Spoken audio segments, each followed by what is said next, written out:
Chapter 879. Everyone was enlightened. That's right. If they couldn't do it, they could use other methods to do it.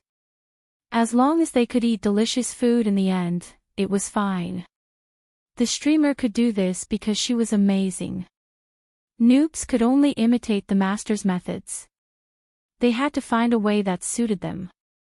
Dear Upstairs, why didn't you say so earlier? I feel like I missed out on a billion QAQ. The audience member who was being complained also laughed out of anger. He directly replied with a sentence across the air. How would I know that you guys couldn't think of such a simple solution? I thought everyone would know. Supercilious, many of the noobs who were excluded. I suspect that you're implying that we're stupid, and we have evidence. In any case, this reminder gave many people who wanted to personally cook a new hope. That day, the number of orders for all kinds of cooking tools and ingredients skyrocketed. Not only were the old stocks in the hands of many merchants sold out, but they were also close to exploding due to the lack of supply. Su Yiyen probably didn't expect that a reminder from a certain audience member in the live broadcast room would indirectly promote the sales and development of gourmet-related industries. It was an unexpected surprise. While the audience was chatting and sighing, Su Yiyen had already chopped the whole piece of lean meat into digestible powder. She added the previously peeled junzi meat and seasoned it with some salt. Then, she pinched out pieces of meat patties for later use. The junzi meat patties are ready. Next, we just need to steam them. Now, let's cook a bowl of longan porridge. The main ingredients of longan porridge are longan meat and red dates. These two things are sweet, so the porridge will also have a sweet taste. Children like to eat it. Some children will easily wake up from their sleep at night and cry non-stop. Even the adults won't be able to sleep well. The longan meat in this porridge can calm the nerves. Paired with the red dates, it can alleviate the symptoms of children crying at night to a certain extent. Su Yiyen quickly removed the seeds from the longan and red dates and boiled them in the rice. If you don't like longan and red dates, you can cook lily porridge with lily and lotus seeds. Lily and lotus seeds are both medicinal herbs that can calm the mind. Moreover, they also have some fragrance and are very refreshing to eat. Friends who like to eat sweet things can add more brown sugar to enhance the taste. At this point, the things that had to be done for the live stream were basically done. However, Su Yiyen did not stop there. Alright, that's all for the baby for now. Next, I'm going to make 2 dishes for the big baby. When Su Yiyen said this, everyone was stunned. Big baby? Baby? Didn't the streamer just give birth to a baby? Where did these babies come from? Could it be that the host gave birth to twins? How is this possible? If they were twins, then the 2 babies should be the same age. Wouldn't it be fine to cook the same thing? Why did they have to cook separately? I'm guessing that some relatives brought their children over as guests. That child is slightly older than the host's child, so he's a big baby. Your logic is too far-fetched. Doing it separately might not necessarily mean that the children were of different ages. It might just be that the babies had different tastes. It's just that the big baby doesn't like the food that the little baby eats. Who knows what a child's tastes are? There's nothing strange about that. Little baby, big baby. With this kind of sentence, haven't you guys thought that the big baby might be the little baby's biological father? Chapter 880. The last conjecture shocked the audience in the live broadcast room, but some people's hearts had already begun to waver. Su Yiyen naturally saw this comment and secretly sighed at the audience's sharp eyes. However, she did not answer the question directly. Instead, she brought out a big pot of frog. The audience, who had been discussing who this big baby was instantly shocked and lost their voices. What the hell is this? Oh my god, it's too ugly. So scary, so scary, so scary. The host can't be thinking of eating this, right? Are you sure it's not a dark cuisine? Horrified face. Although it's possible that the host can really turn something rotten into something magical, this is so ugly. I really refuse. Ugly rejection. Host, quickly put this thing away. I'm about to cry. Let me explain. This thing is called a toad. There was a saying in ancient Earth that a toad wants to eat swan meat. This is what it's talking about. It means that it's ugly and dares to covet beautiful food. It doesn't know what it's doing. Pfft, now that you mention it, I suddenly understand what it means. This thing is really ugly. Su Yiyan did not expect to see a screen full of toads when she looked up after processing the ingredients. She could not help but be confused. Toad. This is not a toad. Not a toad. But the picture in the Ancient Earth Animal Encyclopedia is clearly very similar to this. Frog and toad do look alike, but they are really two different species. Toads have rough skin and many small lumps on their backs. These lumps contain poison, so they can't be eaten. Frog's skin is relatively smooth and there is no poison, so it can be eaten. Little cuties who can't tell the difference must not look for these ingredients for this one bite. Otherwise, if you eat the wrong thing, you will die. The stubbornness of a foodie was hard to imagine.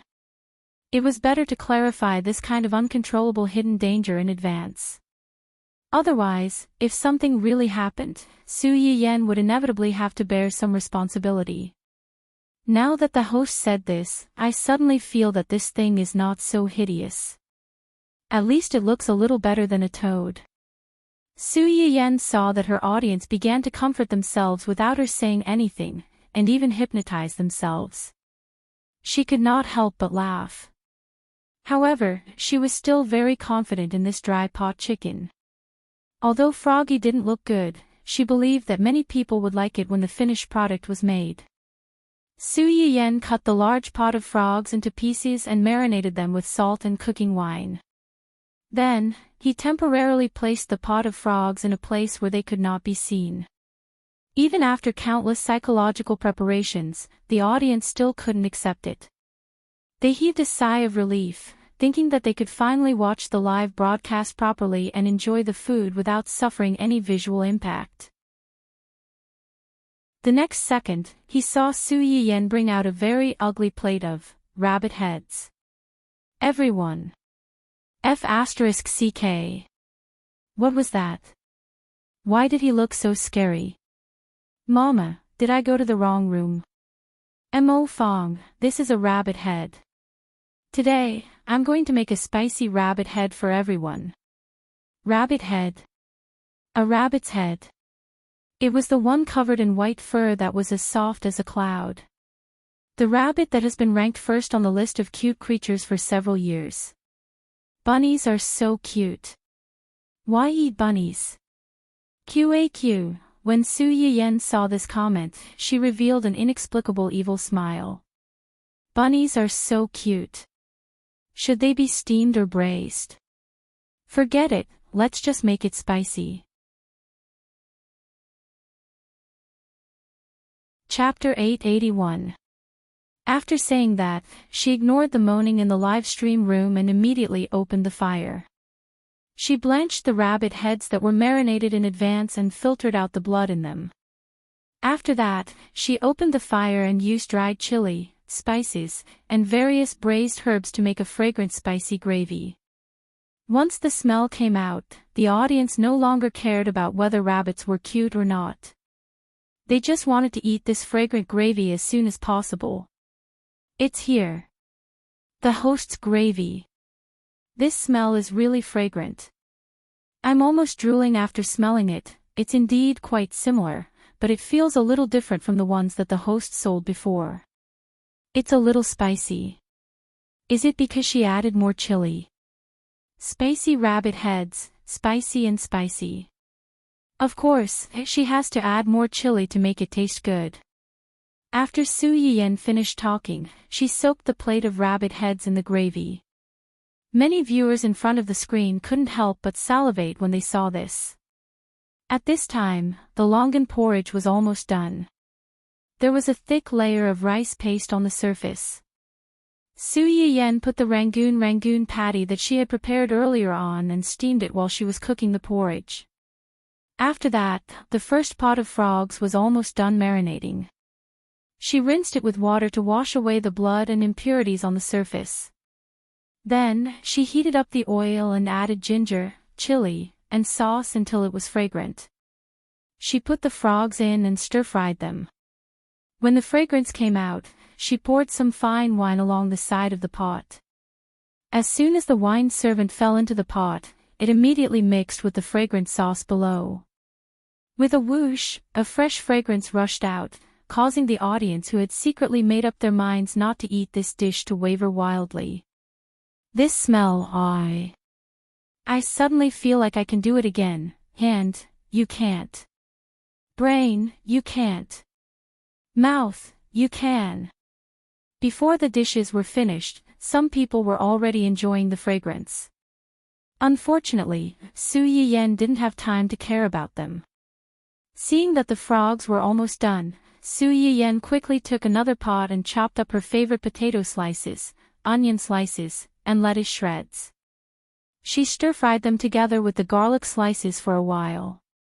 After stir-frying, he poured it into the pot of frogs and stir-fried it a few times to mix the meat and vegetables together. Then, he turned off the fire and started cooking. In an instant, a large pot of fragrant dried pot frogs was placed right in front of everyone's eyes. The strong aroma mixed with the billowing white smoke kept drilling into everyone's noses, making them so hungry that they almost drooled. I can't take it anymore. If I die, so be it. I'll eat it first. You guys can do whatever you want. Some of the people who were still hesitating because of the frog's appearance couldn't hold back under the assault of the fragrance. They all stretched out their evil claws toward the pot of devil fruit. In the end, the moment he entered, he couldn't stop. The pheasant meat was tender, fragrant, and spicy. It didn't have the expected bitter and fishy smell. It was extremely fresh. Sob, sob, sob, I was wrong, I was wrong. I shouldn't have doubted the host's choice. Although this thing is ugly, the meat is really tender. It's tender, fragrant, and spicy. The more you eat it, the more addictive it is. Damn! Who would have thought that such an ugly thing would be so delicious? I declare that from today onwards, this dish will be my favorite. Whatever spicy boiled fish or crayfish will have to stand aside. The few of you who spammed the screen are too much.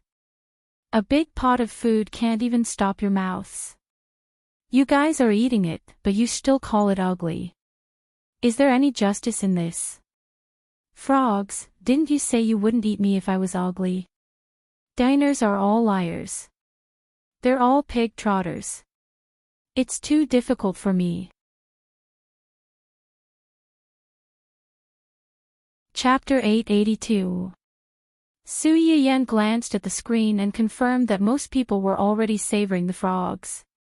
She smiled and started to prepare the last dish, duck blood curd. It wasn't difficult to make duck blood curd, but it required a certain amount of patience and care. There were more ingredients in this dish. The processing method of each ingredient, the timing of adding them, and the heat needed to be paid attention to. Su Yiyen first dipped the tripe, duck blood, and eel in water. Then, she added chili powder, ginger slices, and scallions to make it fragrant. She added the bean paste and stock to make the soup base. Bean sprouts, daylilies, wood ears, lettuce, and other vegetables were easy to cook. Once they were cooked, they had to be taken out immediately. Otherwise, the taste would deteriorate if they were cooked for too long. It was the same for the tripe. The duck blood and eel needed to be cooked in the soup pot first. The tripe only needed to be boiled for a while before it was ready to be served. This kind of tripe was crispy and tender, and the taste was excellent. Finally, she drizzled red-hot pepper oil and poured it into the sole, instantly attracting everyone's attention. Some people didn't even have time to climb out of their bowls of frogs and fell into the pot of duck blood curd. They were eating from their bowls while looking at the pot. When the duck blood curd was ready to be served, the rabbit head that was soaked in the brine was almost done with the juice. She took it out of the brine and added the pepper and chili powder to stir-fry until the rabbit head was fully coated in the chili oil. The audience in the live stream only felt that they had just eaten a few tender frogs when two more red and fragrant dishes appeared in front of them. Their eyes were wide open. After eating the soft and sticky meat, spicy and fragrant rabbit head, the people who were originally shouting, "Bunny is so cute, why do you want to eat bunny?" collectively changed their words to, "Bunny is so cute, don't let it go." Rabbit, who instantly became the public enemy and the future rations of countless people. Humans are really big pig trotters. While the group of people was busy tasting the 3 spicy dishes, the soup, meat pancakes, and sweet porridge that were made before were cooked one after another. Although it was just a virtual tasting, Xinhuan's company's virtual simulator had a very good taste effect. Even if it was just a taste, after tasting 3 spicy dishes in one go, many of the audience members felt their mouths burning. Drinking some porridge soup was just enough to relieve the heat. After everyone recovered from their shock, they finally realized what was going on and focused their attention on the 3 spicy dishes prepared by Su Yiyan. Did anyone notice that the 3 dishes that the streamer made for the big baby are all spicy, and they are super insanely spicy? I noticed it too. Children definitely can't handle this level of spiciness. I have a guess too. Me too. A group of people began to spam the bullet screen with some specious words, making it seem like an underground organization was communicating with each other. In the end, someone couldn't stand the crowd's deliberate mystification and asked directly, "What kind of riddle are you playing? If you have something to say, just say it. Don't be so sarcastic." Ha ha ha ha, I can't hold it in anymore. Her husband was a big baby. Look, the 3 dishes are bright red, and they are all spicy. Children can't handle so much spicy food, so the big baby can only be an adult. And if I remember correctly, the streamer's husband likes strong flavors. The crayfish and spicy boiled fish from before were all prepared for him. Today's 3 dishes must be for him too. It's so sour. Chapter 883. Su Yiyan had never publicly said that her husband liked to eat spicy food, but the audience who had been watching her live broadcast for so long were not stupid. They knew that Xinhuan would watch her live broadcast on time with the other audience members. Every time Su Yiyan made delicious food for him, she would generously say, "For my husband." This was also the main reason why the group of single people in the live broadcast room would cry out from time to time that they had eaten dog food and were being abused like sour lemons. After being force-fed dog food several times, some of the more attentive audience members naturally figured out what Xinhuan's preferences from Su Yiyan's inadvertent disclosure. Now that they saw these 3 dishes, their mood became subtle. How was this delicious food? It was clearly a big bowl of dog food. Su Yiyan really did not realize that her audience members were so clever before this. The corners of her mouth were slightly raised, but she still did not explain. As usual, one lucky audience member will be given a small sample of the same dish. Those who can't get it don't have to be disappointed. Seasonings such as chili will be officially sold tomorrow. There will be more than the other dishes. It's first come, first served. Su Yiyan made 3 spicy dishes today. First, she took into account that Xinhuan had accompanied her to eat confinement meals during this period of time. He had not eaten food that suited his taste for a long time. Today, she could help him improve his diet. On the other hand, it was because most of the seasonings such as chili, pepper, and the like were mostly annual. They were easier to grow than other Chinese medicinal herbs, and the production was also larger. In the first phase of the sale tomorrow, the total sales of chili would account for the majority. In the future, chili would probably be the most popular. After all, there were many people in the world who liked to eat spicy food. Not to mention Hu Qinhuan, the Su family members also liked spicy food. It was necessary to focus on promoting it. When the audience in the live broadcast room heard Su Yiyan's words, their eyes lit up. Just as Su Yiyan said, there were many people who liked to eat spicy food. But other than the research institute, only Su Yiyan had chili. They had tasted it in Su Yiyan's live broadcast room. Even if they went to a high-end restaurant and ordered the spiciest food, they always felt that something was missing. Now that Su Yiyan mentioned it, the audience's inexplicable pessimism that a large number of people would compete with them was suddenly ignited. Although there were many strong competitors, it was not necessarily impossible for them to get it. It was time to show their hand speed of many years of being single. Su Yiyan finished the lucky draw and turned off the live broadcast room. As soon as she walked out of the kitchen, she ran into Hu Qinhuan, who had hurriedly come back from outside. "You're back. The food is ready. Eat it while it's hot. It won't taste good when it's cold." Hu Qinhuan glanced at the frog in her hand and nodded reservedly. When he watched the live stream just now, he knew that these things were made for him, so he didn't fight with the audience who hadn't seen the world for themselves. Now that she smelled the fragrance coming from the pot and thought of the comments the audience made in the live broadcast room, Hu Qinhuan suddenly felt a little hungry. When the food was on the table, Uncle Zhang finally came back with the little guy, who had eaten and drunk to his heart's content. He had just drunk milk, but the little guy cried out as soon as he got close to the table. It was obvious that he wanted to eat after smelling the fragrance of the food. Su Yiyan was also interested when she saw this. She grabbed the little chubby hand that was waving around and laughed. "Do you want to eat? Do you want to eat this?" "Ah, ah, ah, ah." Little Xingxing's big watery eyes stared at the small piece of meat patty in the chopsticks. His little mouth squirmed a few times, as if he was swallowing. Chapter 884. Most people's hearts would have melted into a puddle of water when they saw this scene. No matter what the little fellow wanted, they would give it to him. However, Su Yiyan only smiled and said, "You're still too young. You won't be able to digest this. When you're older, Mommy will make more for you." After saying that, she twisted the chopsticks and sent the small piece of meat pie into her mouth. Little Xingxing watched as the fragrant little thing flew into his mommy's mouth. When he reached out again, there was nothing in front of the chopsticks. It's gone." Little Xingxing's expression was blank for a moment.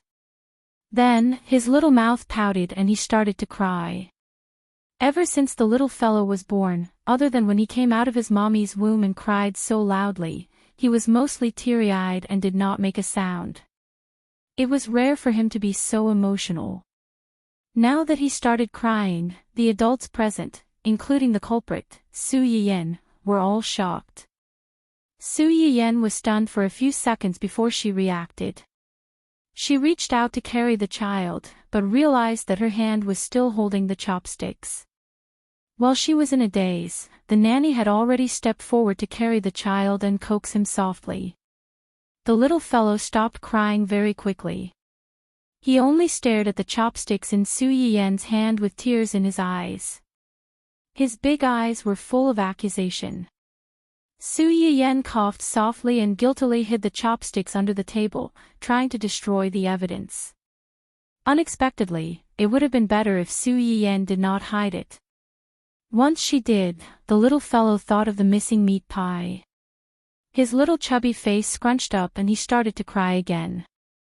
Su Yiyan, Hu Qinhuan, the corners of Hu Qinhuan's mouth twitched. He instinctively looked at his wife. Su Yiyen received his gaze and instinctively spread her hands to show that she was really innocent this time. Hu Chenhuan, the little guy was still young, so the food on the table definitely couldn't be given to him to eat.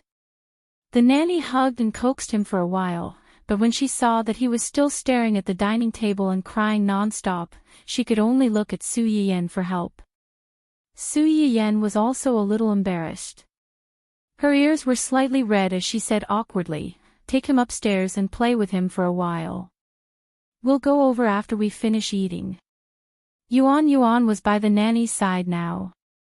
It would only be a short while, so she was not afraid of any trouble. The nanny hurriedly carried the child upstairs as if she had been granted amnesty. Su Yiyen watched as her baby's small figure gradually disappeared into the distance and her cries became more and more indistinct. She let out a long sigh and said worriedly, "I'm afraid she's going to be a little foodie in the future. She cries like this just because she stutters. I don't know who she inherited it from." Hu Chenhuan, who inexplicably felt that she had been implicated. "You were the one who deliberately teased him with food and bullied him until he cried. Now you're trying to shift the blame to the genes." Not long after the child was taken away, his cries stopped. Out of sight, out of mind, and with a little toy, he temporarily forgot about the unhappiness just now. Su Yiyen looked calm on the surface, but she was actually a little guilty in her heart. Now that she heard the crying, she let out a sigh of relief and continued eating. Hu Chenhuan glanced at the 3 dishes in front of her, then looked at the soup and small meat patties in front of Su Yiyen. A slight smile immediately appeared in her eyes.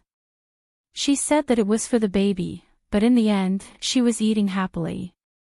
She snatched the baby's food and even made him cry.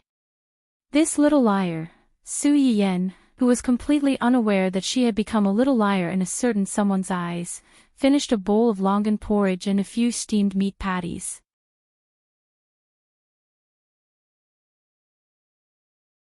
Chapter 885.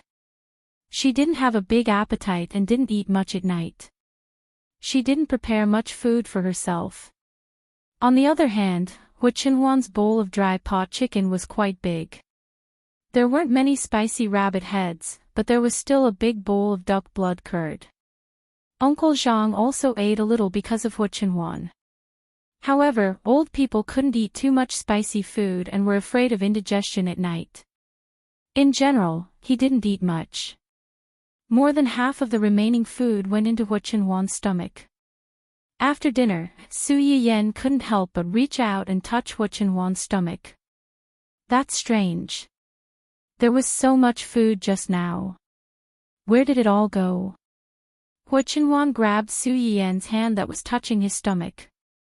Even if he was calm, he couldn't guarantee that his gun wouldn't go off when his wife touched him like this. Although he wanted to do her right now, he restrained himself when he thought of the doctor's instructions. "I'm a man. I have a big appetite." "I know you have a big appetite. I mean, where did you eat so much?" It was fine that his stomach didn't bulge, but he actually had abdominal muscles. Before his legs recovered, he stayed at home every day and did some rehabilitation exercises occasionally to prevent his legs from shrinking. She could understand why he had developed abdominal muscles. Later, when Hu Chenhuan's legs recovered and she was pregnant, he was basically by her side all the time except for work. After she gave birth, Hu Chenhuan took over the whole group. With 2 big companies in his hands, he was so busy that he didn't have time to exercise at all. He ate so much and didn't exercise, but he didn't lose his shape at all.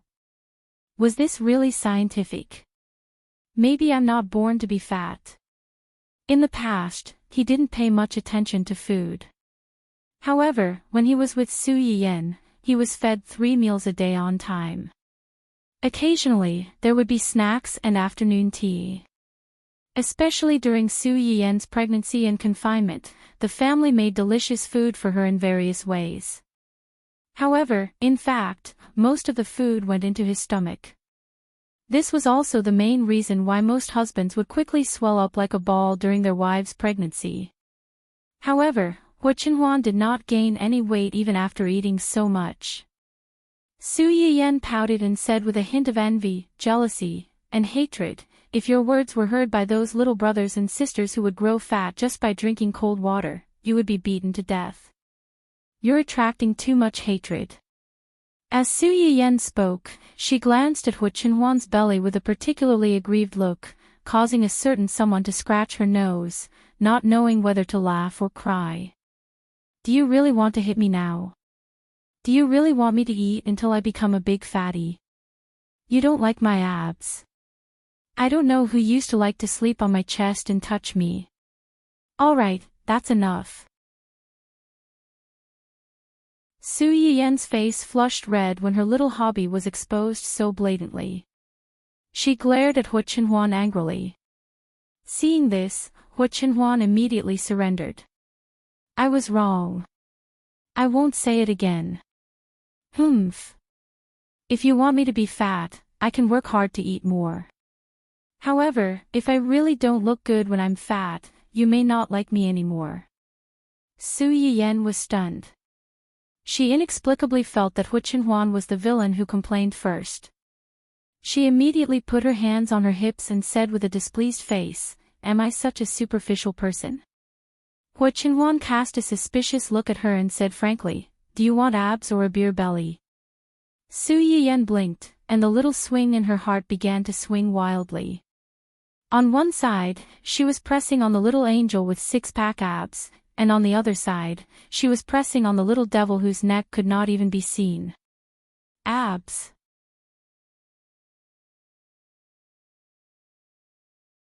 Chapter 886. Su Yiyan, who admitted that she was shallow, finally succumbed to the temptation of abdominal muscles. She completely gave up on feeding Hua Chenhuan into a big fat man. Hua Chenhuan looked at her regretful face and found it funny. "Do you want to feed me into a big fat man so much?" "Actually, no." Su Yiyan poked Hua Chenhuan's chest imperceptibly. "I just feel a little unbalanced.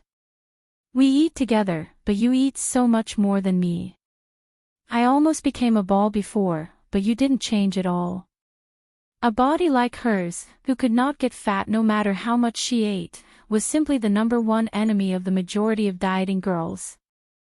Hua Chenhuan couldn't help but pinch his wife's small face, which was slightly puffed up because of anger. It was soft, just like their baby. Men and women are different. A girl is cute if she is a little chubby, but if a man is fat, Su Yiyan looked up at him in confusion. Haven't you heard of a saying? A white face covers 100 ugliness, but a fat face destroys everything. Hua Chenhuan pinched Su Yiyan's nose. "If I were really fat to the extent that my abdominal muscles become a piece, then it would not be cute, but an eyesore." Su Yiyan pouted and pushed Hua Chenhuan's hand away. "What's wrong with that?" Su Yiyan had seen some middle-aged uncles with bald heads and round stomachs. Now looking at Hua Chenhuan, she silently imagined him with a light bulb on his head and a swimming ring in his arms. For a moment, she couldn't help but burst out laughing. Hua Chenhuan was stunned and looked at her in confusion. "What's wrong?" "Nothing. No matter what you become, you will still be handsome and cute in my eyes." Su Yiyan's words were very sincere, but the smile in the bottom of her eyes was a little mischievous and sly. When Hua Chenhuan saw Su Yiyan's reaction, she knew that she must be thinking about something strange. She didn't dwell on it and asked with a faint smile, "How was it with the baby today? Did the baby disturb you?" No, the baby was very obedient today. When the people in my company knew that I brought him here, they all came to hug him and take pictures with him. He was very cooperative and didn't cry. It's just that they all rushed to my office like a swarm of bees, so I didn't have the mood to work. Before I came back, I still had a lot of documents to deal with, so I threw them all to Brother Junsheng. Thinking about it, I feel a little sorry for him." Many artists who had taken the blame but were not completely innocent, hearing her words, Hua Chenhuan pondered for a while. It's indeed not easy to work with a child. Yes. Why don't I take him to the company tomorrow? Yes. Su Yiyen nodded subconsciously. Then, as if she had realized something, her eyes widened in surprise. What did you say? Are you taking the baby to the company? Why are you so surprised? Didn't you take him to the company today? When Hu Chenhuan said this, there was a subtle hint of jealousy. His wife took the child to play, but he was the only one excluded. How can it be the same? Su Yiyen thought to herself. Based on your image in front of the company's employees, if you really swaggered to the company with a child like me, the employees would be disillusioned. How is it different? You are his mother, and I am his father. It's natural to take the child out. What I mean is, can you really handle it by yourself? Hu Chenhuan laughed. If you can handle it, why can't I? You know, I usually take care of the child at home.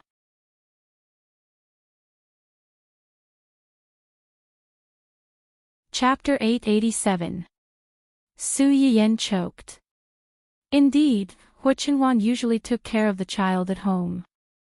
Most of the time, he changed diapers, made milk powder, fed the baby, and even bathed the baby. In his words, men and women should not touch each other. Even if the baby was less than 2 months old, he was still a boy. Su Yiyen was strictly guarded by a jealous man. Except for feeding the mother occasionally, she was basically only responsible for playing with the child in her spare time. Su Yiyen was silent for a moment as it concerned her position in front of her children. She straightened her neck and said, "So what? The baby still likes me. Every time he cries, he wants me to hold him. Yes, yes, yes. The baby likes you the most. The second person he likes is me." Hu Chenhuan agreed so readily that Su Yiyen felt a little embarrassed. She confirmed again, "Are you really going to take him there? Are you still worried about him being with me?" "I'm not worried about him. I'm worried about you." Su Yiyen frowned and thought for a moment. She was still a little worried and said, "If the baby keeps crying and can't be coaxed, or you have to leave for something, ask Xiaoyang to send the baby to me." Okay. Although she said that, it was the first time that the baby's father took the baby out alone. Su Yiyen felt that she still needed to make some preparations in advance. While Hu Chenhuan went to the bathroom to take a shower, she added Gu Xiaoyang and the other two to an independent private group and asked for help online. "Ordinary young madam, Hu Chenhuan will take the baby to the company tomorrow. Who is in charge of the head office tomorrow? Please help him." Gu Xiaoyang and the others were a little confused when they saw such a message. After they came to their senses, they started to talk at the same time. "Jumping Fish Hualong, young master is taking the little prince to the company tomorrow. Heavens, does that mean I can see the little crown prince tomorrow? Can I hug him? Is it okay if I take a photo with him?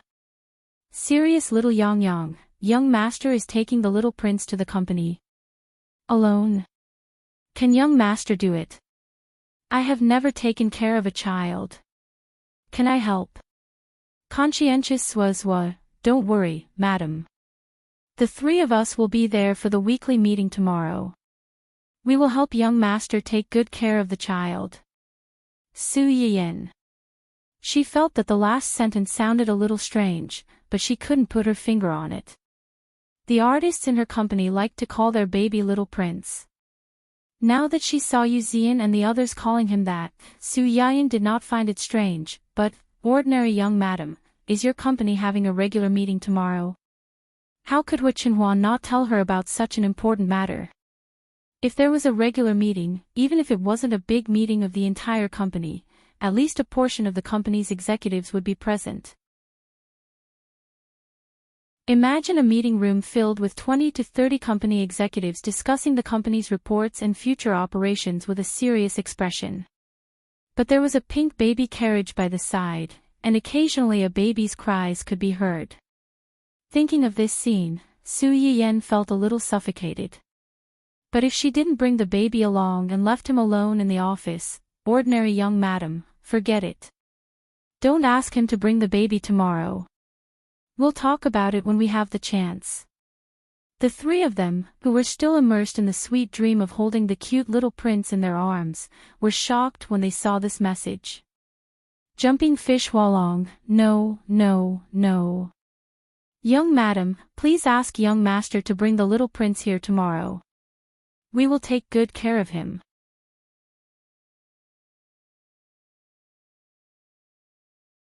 Chapter 888. Serious little Yang Yang. Yes, young madam, you don't have to worry that young master can't take care of him alone. Although we don't have much experience and can't help much, there are many girls in the company, many moms. We can definitely serve the little prince as comfortably as if he were at home. Conscientious left. Young madam, are you worried about the regular meeting? If so, you don't have to worry. It's okay if I don't attend the meeting this time. I can stay and take care of the baby. Bouncing Yu Hualong, you're cheating again. Young madam, I can also skip the meeting and stay and take care of the baby. Serious little Yang Yang, +1. Why do I feel that all of you can't wait to suck my baby? Su Yiyen had been worried that Hu Qinhuan would neglect her baby because she was busy with work. Now, she was inexplicably afraid that her baby would fall into a fire pit and be surrounded by a group of strange uncles. Ordinary young madam, I think it's not good for the boss to take the baby to work in such a serious place. It might be a bad example for you. Before Su Yiyen could finish the second half of her sentence, she was bombarded by the three people. Jumping Fish Hualong, no, no, no. Young madam, you've misunderstood. Our company is very democratic and humane. As long as you complete the work assigned by the company within the specified time, we won't care about your personal affairs. It's not unusual for a young master to bring a baby to work. Previously, there was an employee who brought the baby to the company because his family had all moved out. He couldn't leave the company because of work, so he brought the baby to the company. Serious little Yang Yang, yes, I can testify to that. Conscientious Swazwa, yes, there is such a thing. After that, they began to spam the screen with various, enlightened, deeds in the company, trying to dispel Su Yiyen's idea of not allowing Hu Qinhuan to bring the baby to work. Su Yiyen looked at the flying explanations on the screen and couldn't interrupt. Her mouth twitched slightly. In the end, she had no choice but to give up. Out of sight, out of mind. Just then, a voice suddenly came from behind, startling Su Yiyen. What are you looking at? Nothing. Su Yiyen turned the screen down guiltily and changed the subject. I'm just thinking that there's no news from the police. I don't know when they'll catch Hu Qinhuan. Soon. Hu Qinhuan walked to the bed and sat down, hugging Su Yiyen. In a few days. Su Yiyen glanced at Hu Qinhuan in confusion. Her intuition told her that he might know something. Seeing that he didn't say anything for a long time, he turned to ask another person. What did the police say? When Su Yiyen mentioned the woman, a chill flashed across Hu Qinhuan's eyes. He sneered and said, maybe she was worried that we would do something to her son.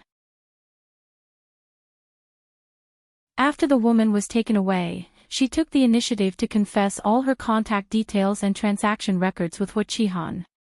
According to the lawyer's estimation, a few years in prison was inevitable. Hualong to Hudo Vent. To Hua, what? Although the woman was abominable, she was only an accomplice. In some ways, she was at most an accomplice. If she was convicted, it wouldn't be a big crime. At most, she would be locked up for a few years. However, this was not a big deal. When she came out, she would find that being locked up was not the worst thing. What awaited her after she came out was purgatory on earth. As for Hu Qinhuan had no intention of letting him come out alive from the beginning.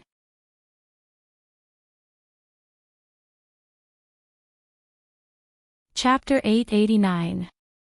When Su Yiyan heard Hua Qinhuan's words, she narrowed her eyes dangerously and said coldly, "Do whatever you want. You don't have to be merciful to her." Not long after the incident, Su Yiyan got the surveillance footage from Yuan Yuan and found that the woman had actually begun to wander around the baby's room a week ago. It was only because she did not really get close to the baby's room at that time and did anything substantial to the child that she did not trigger the security system of Yuan Yuan's internal chip and punish her. This was actually one of the drawbacks of Yuan Yuan as an imperfect semi-finished product. It did not react as quickly as they had expected. For this reason, early in the morning, as soon as Su Yiyan went to the company, Hua Qinhuan asked Zhuo Yanbai to upgrade Yuan Yuan and add an early warning system. These abnormalities that they could not judge would be fed back to the owner in advance so that the owner could study and analyze the ultimate purpose of the other party's actions and effectively avoid some dangers. After watching these surveillance footage and combining it with the information that she had asked Hua Qinhuan to investigate about the woman's son, Su Yiyan quickly found out that there was something fishy going on. The time when the woman appeared near the baby's room was when her son had just owed a huge gambling debt, and Hua Qinhuan had only officially contacted her 3 days ago. What did this mean? It meant that long before Hua Qinhuan contacted her, this woman had already set her sights on her son. It was just that at that time, she was still hesitant, or rather, she did not have the courage to initiate a kidnapping to extort money to pay off her son's debt. Hua Qinhuan's appearance freed her from the abyss of evil. An accomplice who had just received money to steal the child and give it to the child's uncle was less guilty than the mastermind who had planned this whole conspiracy. After taking the money, she could save her son from the abyss of suffering and then escape far away. She did not need to risk being caught and dealing with her old boss for money.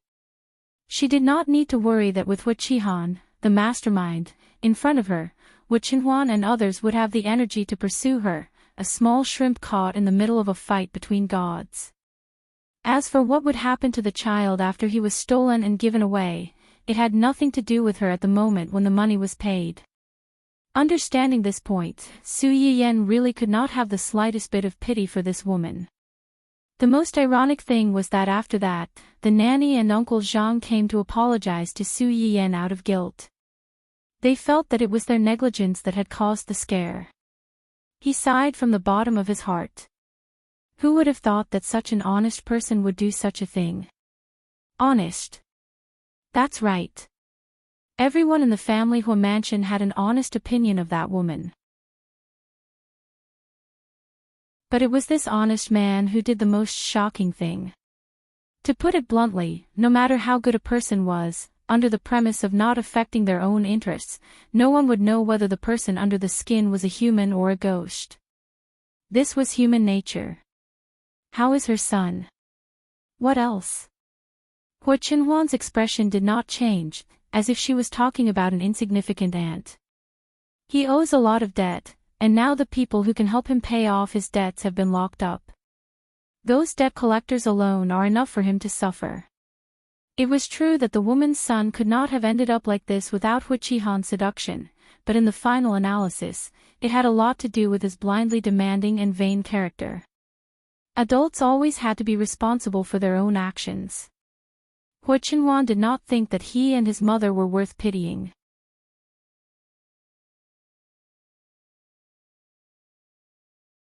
Chapter 890. From the few words revealed by Hua Qinhuan, Su Yiyan also guessed that he should have some idea of Hua Qinhuan's whereabouts. Although she didn't know what he was planning to do now, since he was under control, she could feel more at ease. The only tricky thing was that paper couldn't wrap fire. After all, the fact that the child was almost stolen couldn't be hidden for long, and Su Yuxuan soon found out. I was wondering why you suddenly took my little nephew to the company.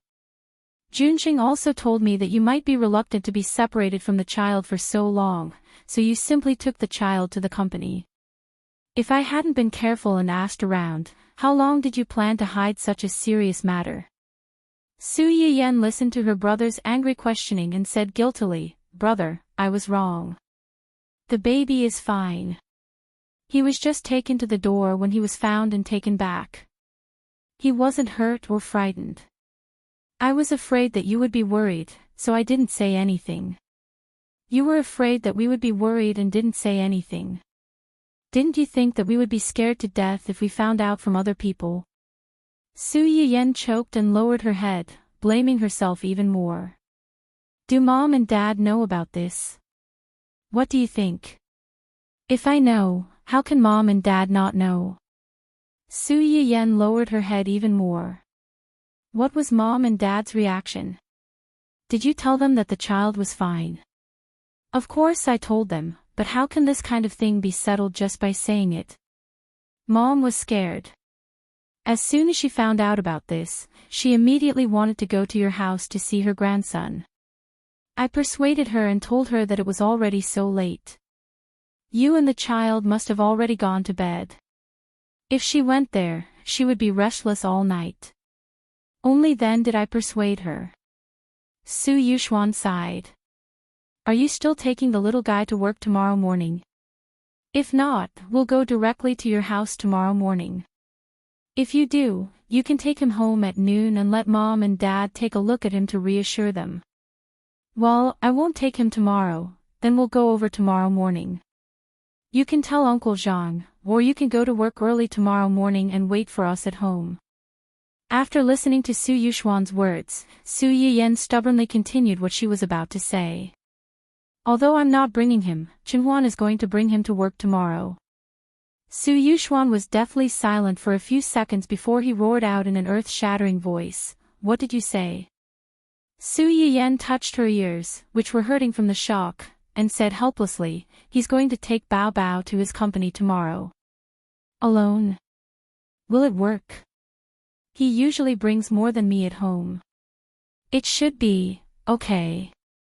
Are you sure he's taking care of the child and not playing with the child? The corners of Su Yiyen's mouth twitched. How about I tell him not to bring the child to the office tomorrow? No need. I just asked Mom and Dad. They're busy during the day tomorrow. We'll look for you at night. Su Yiyen was puzzled when she heard that. Didn't they just say that they would come together tomorrow morning? Why would they be busy while they were on the phone? Although she thought about it, Su Yiyen still agreed to it. The next morning, Hu Chenhuan, dressed in a handsome suit, pushed a pink pram, and carried a pink mother's bag on his shoulder as he slowly walked into his company. The receptionist, who had taken out her lipstick and was about to touch up her makeup before working hours, saw this scene. Her hand trembled, and the corner of her mouth drew a long red tail.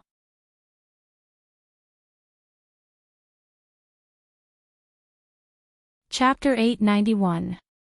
At the critical moment, another young lady at the front desk tugged at her, bringing her back to reality.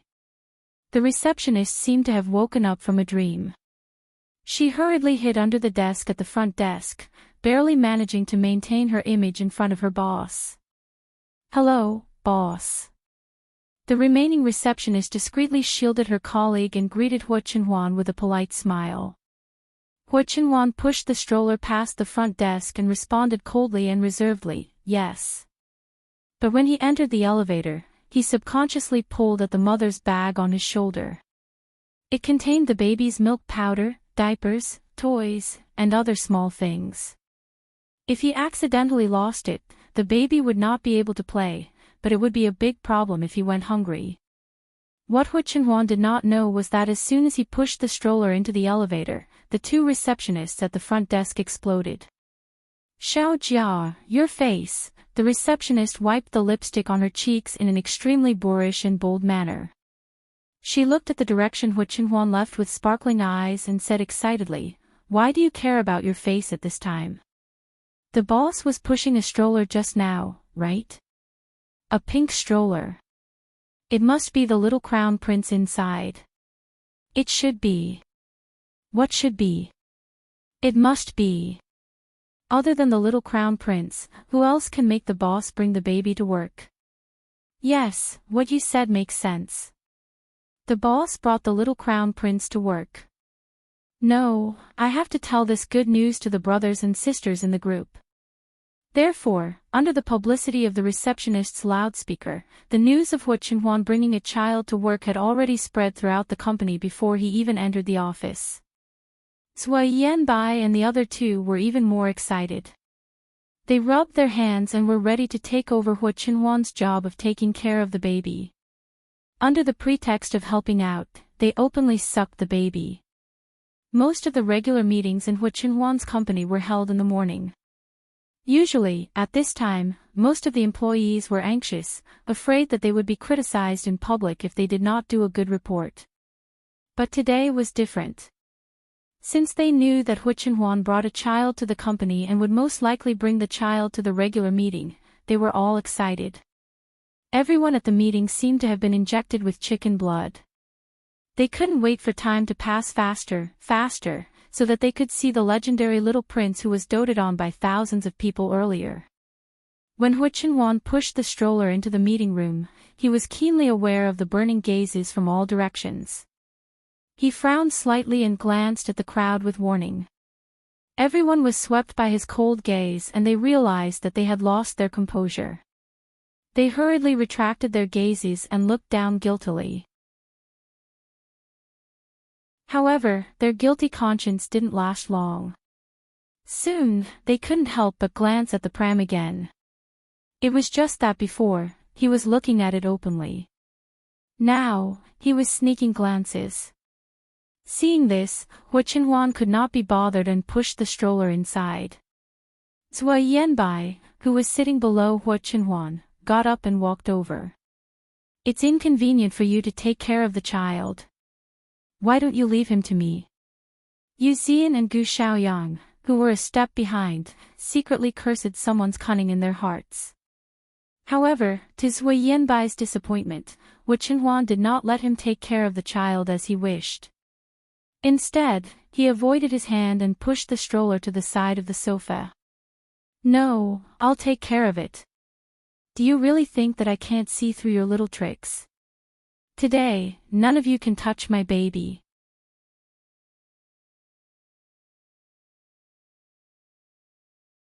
Chapter 892. Zui Yanbai's expression stiffened for a moment, as if he hadn't expected to be rejected. However, he quickly recovered and sat down on the other side of the pram with a faint smile. When Yu Xian saw that Zui Yanbai had been rejected, they felt a sense of relief and cursed in their hearts, "You deserve it. Who told you to always play tricks behind our backs? You were rejected by young master, weren't you?" Zui Yanbai saw how the two of them were gloating over his misfortune. He was both angry and amused, and his eyes were full of disdain. Did these two fools think that they had a chance just because he had been rejected? How naive. Young master clearly intended to do it himself and not let anyone else interfere. This included himself and, of course, also included them. They were still feeling smug and thought that they were better than him. Although he had been rejected, he was still sitting next to the pram and could see the little prince as soon as he lowered his head. The little guy was very sleepy. Before they set off, Su Yiyen had fed him milk once. After drinking it, he had fallen asleep and hadn't woken up since. Zui Yanbai looked at the little guy, who was as white and tender as a little doe. He felt as if a naked little angel was holding a delicate little bow and spinning it around for him. Then, with a whoosh, a small silver arrow with a heart-shaped arrowhead tail shot out and accurately pierced his heart. As expected of young master and young madam's baby. He was so cute. Just like that, Hu Chenhuan was busy listening to the department head's report and didn't notice that there was a terrifying child thief lurking next to her. Until, the originally serious atmosphere in the meeting room instantly became subtle because of the baby's low cry. Zui Yanbai, who had been staring at the baby like a weird uncle, was the first to react. He coughed softly and reminded him, "Young master, the baby seems to be awake." When everyone in the meeting room heard this, their eyes lit up. They didn't care if their big boss would glare at them and looked at the pram excitedly. She was looking forward to hearing the little guy speak again. When the little guy woke up, would Big Boss carry him out? The 2-month-old baby wasn't big to begin with, and the pink pram could completely cover him. They stretched their necks for a long time, but they still couldn't see half a tuft of hair on the young master's head. They were so anxious. When Hu Qinhuan heard Sui Yanbai's words, she subconsciously turned her head to look.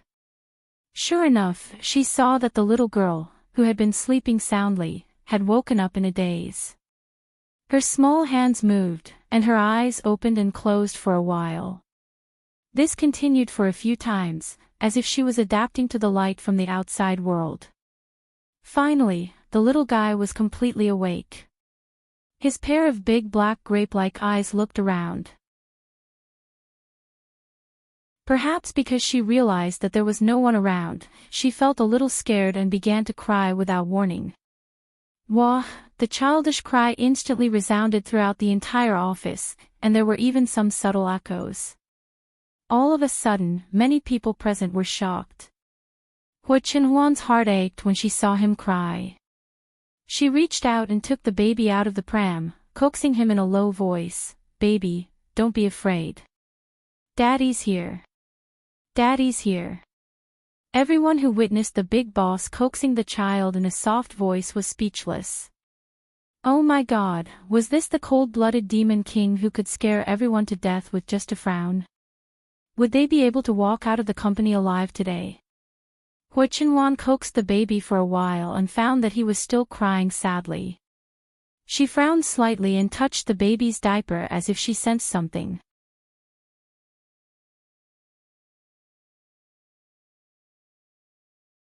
Chapter 893. After clearly feeling the heavy weight, Hu Qinhuan stated expressionlessly, "He peed." After that, she left the dumbfounded crowd behind, got up, and left with the baby. Sui Yanbai was the first to react. He suddenly stood up and said, "The meeting is suspended. I'll inform you of the meeting time later." Then, he hurriedly left after Hu Qinhuan. Yuzian and Yuzian realized what Sui Yanbai wanted to do and couldn't sit still. No, they couldn't just let this cunning guy take advantage of them. They had to follow him. The two of them looked at each other, got up, and chased after him. A few seconds later, a slightly dazed voice sounded in the dead silent office. "Is the boss going to change the little prince's diaper?" As soon as this was said, the atmosphere in the office became stagnant again. It was so quiet that even the sound of a pin dropping could be heard. Pfft! After some time, someone couldn't help but laugh out loud. It was as if someone had pressed a switch, and the office was suddenly in an uproar. Before the big boss left, he did say that the little prince peed. It's very likely that the little prince was crying because he felt uncomfortable after peeing. If he wants to stop crying, he has to change his diaper. Can the big boss do it? Changing the little prince's diaper personally? I can't imagine it. He should be able to. Otherwise, why would the madam let the boss bring the little prince to the company alone? Although what you said makes sense, I still can't accept it. The big boss is actually changing the little prince's diaper personally. I suddenly want to see the big boss changing the little prince's diaper. It must be very exciting. Which brave comrade would dare to secretly take a picture of the big guy's wish? Secretly take a picture. I'm afraid he's not dying fast enough. Isn't it good to live well? Just now, I only took one more look at the big boss pushing the baby stroller. When the big boss looked at me, I wondered if I could see the sun tomorrow. That's why it's called risking your life. Do you dare say you don't want to see it? Actually, to be able to see the big boss change the little prince's diaper and take a look at the little prince's chubby butt, it's worth it even if it's risking my life. I'm just afraid that I'll be discovered before I even see it, and then there'll be a crack, and then. You actually want to see the little prince's butt, you perverted strange auntie. Humph, don't tell me you don't want to see it. I'll be honest, I want to, me too, ha ha ha ha, I saw it when boss picked up little prince. The little prince's diaper actually has a pink piggy printed on it. I want to pat it. It's so cute, aren't the cat ears on the little prince's hoodie the most suffocating thing? I want to touch you. Usually, when I'm chatting with others, I feel like punching them when I see them crying. That is until I hear the little prince's cries. How fragrant. Fortunately, Su Yiyen was not present at the scene. Otherwise, she would have exploded on the spot if she saw the room full of weird uncles and aunties coveting her son's small buttocks and wanting to touch his buttocks and pat them. Zhou Yanbai caught up with Hu Qinhuan and asked with great enthusiasm and sincerity, "Do you need any help?" Hu Qinhuan looked at him suspiciously. "You know how to change diapers?"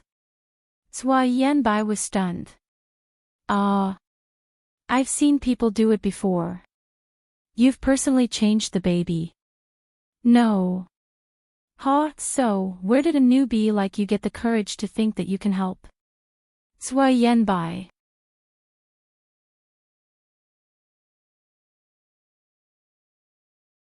Chapter 894. In the end, general managers will fail to get the lucrative job of changing the little guy's diaper. He was rejected by the child's father. At the same time, Yu Zian and Gu Xiaoyang rushed over and ridiculed general managers Hua. After that, there was an inevitable fight. Hu Qinhuan ignored the commotion outside. After laying out a soft towel and placing the baby on the flat table, she took out a diaper from the pink mother's bag and skillfully changed the baby. Just then, there was a sudden commotion outside the door. "Is President Hu inside?" Hearing this voice, Hu Qinhuan suddenly stopped what she was doing. "Yes, but..." "Hey, President Su, you can't just go in like this." President Hu is... The secretary outside the office wanted to stop her, but she didn't dare to do so because of her status. With a bang, the door to Hu Qinhuan's office was opened from the outside. Su Yuxuan walked in at the front, followed by two secretaries and Zhou Yanbai, who hadn't gone far. Hu Qinhuan had just put on a new diaper for the baby. Hearing the commotion, she looked up and glanced at everyone. She said coldly, "What's the matter?" The first to react was the secretary who tried to stop Su Yuxuan. "President Hu, President Su is..." Ugh, before she could finish, Yu Zian covered her mouth. He, it's fine. We didn't see anything." "Silly girl." President Su was the young master's brother-in-law. It was fine for him to barge in and see the young master changing the baby's diaper. Small fries like them didn't even have time to run. Why were they still complaining? Did they think they weren't cannon fodder fast enough? The group of people very sensibly scattered like birds and beasts, leaving the two adults alone with a child who couldn't even speak. Su Yuxuan glanced at the little one in Hu Qinhuan's arms, then looked at the old diapers that hadn't been cleaned up in time. She raised her eyebrows slightly.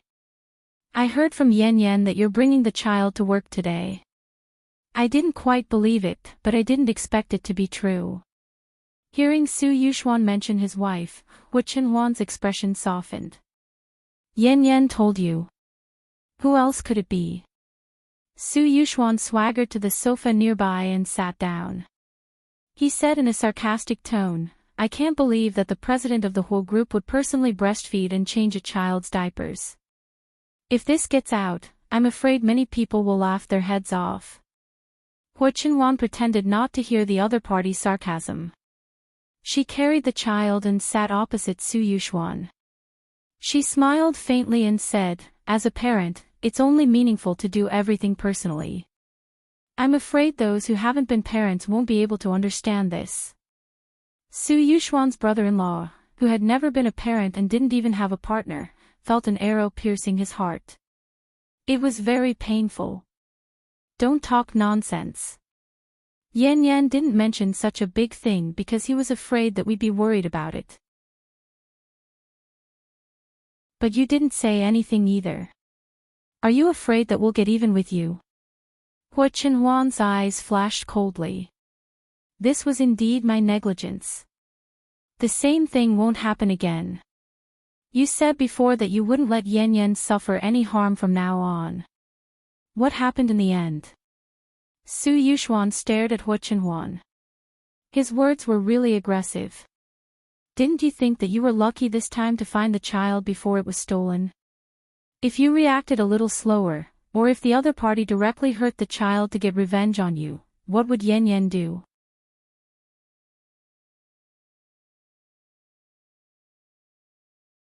Chapter 895. What would happen to Su Yiyan? The answer was obvious. This little guy was Su Yiyan's flesh and blood. If anything happened to him, it would be tantamount to stabbing a knife into Su Yiyan's heart. I didn't come here today to denounce you.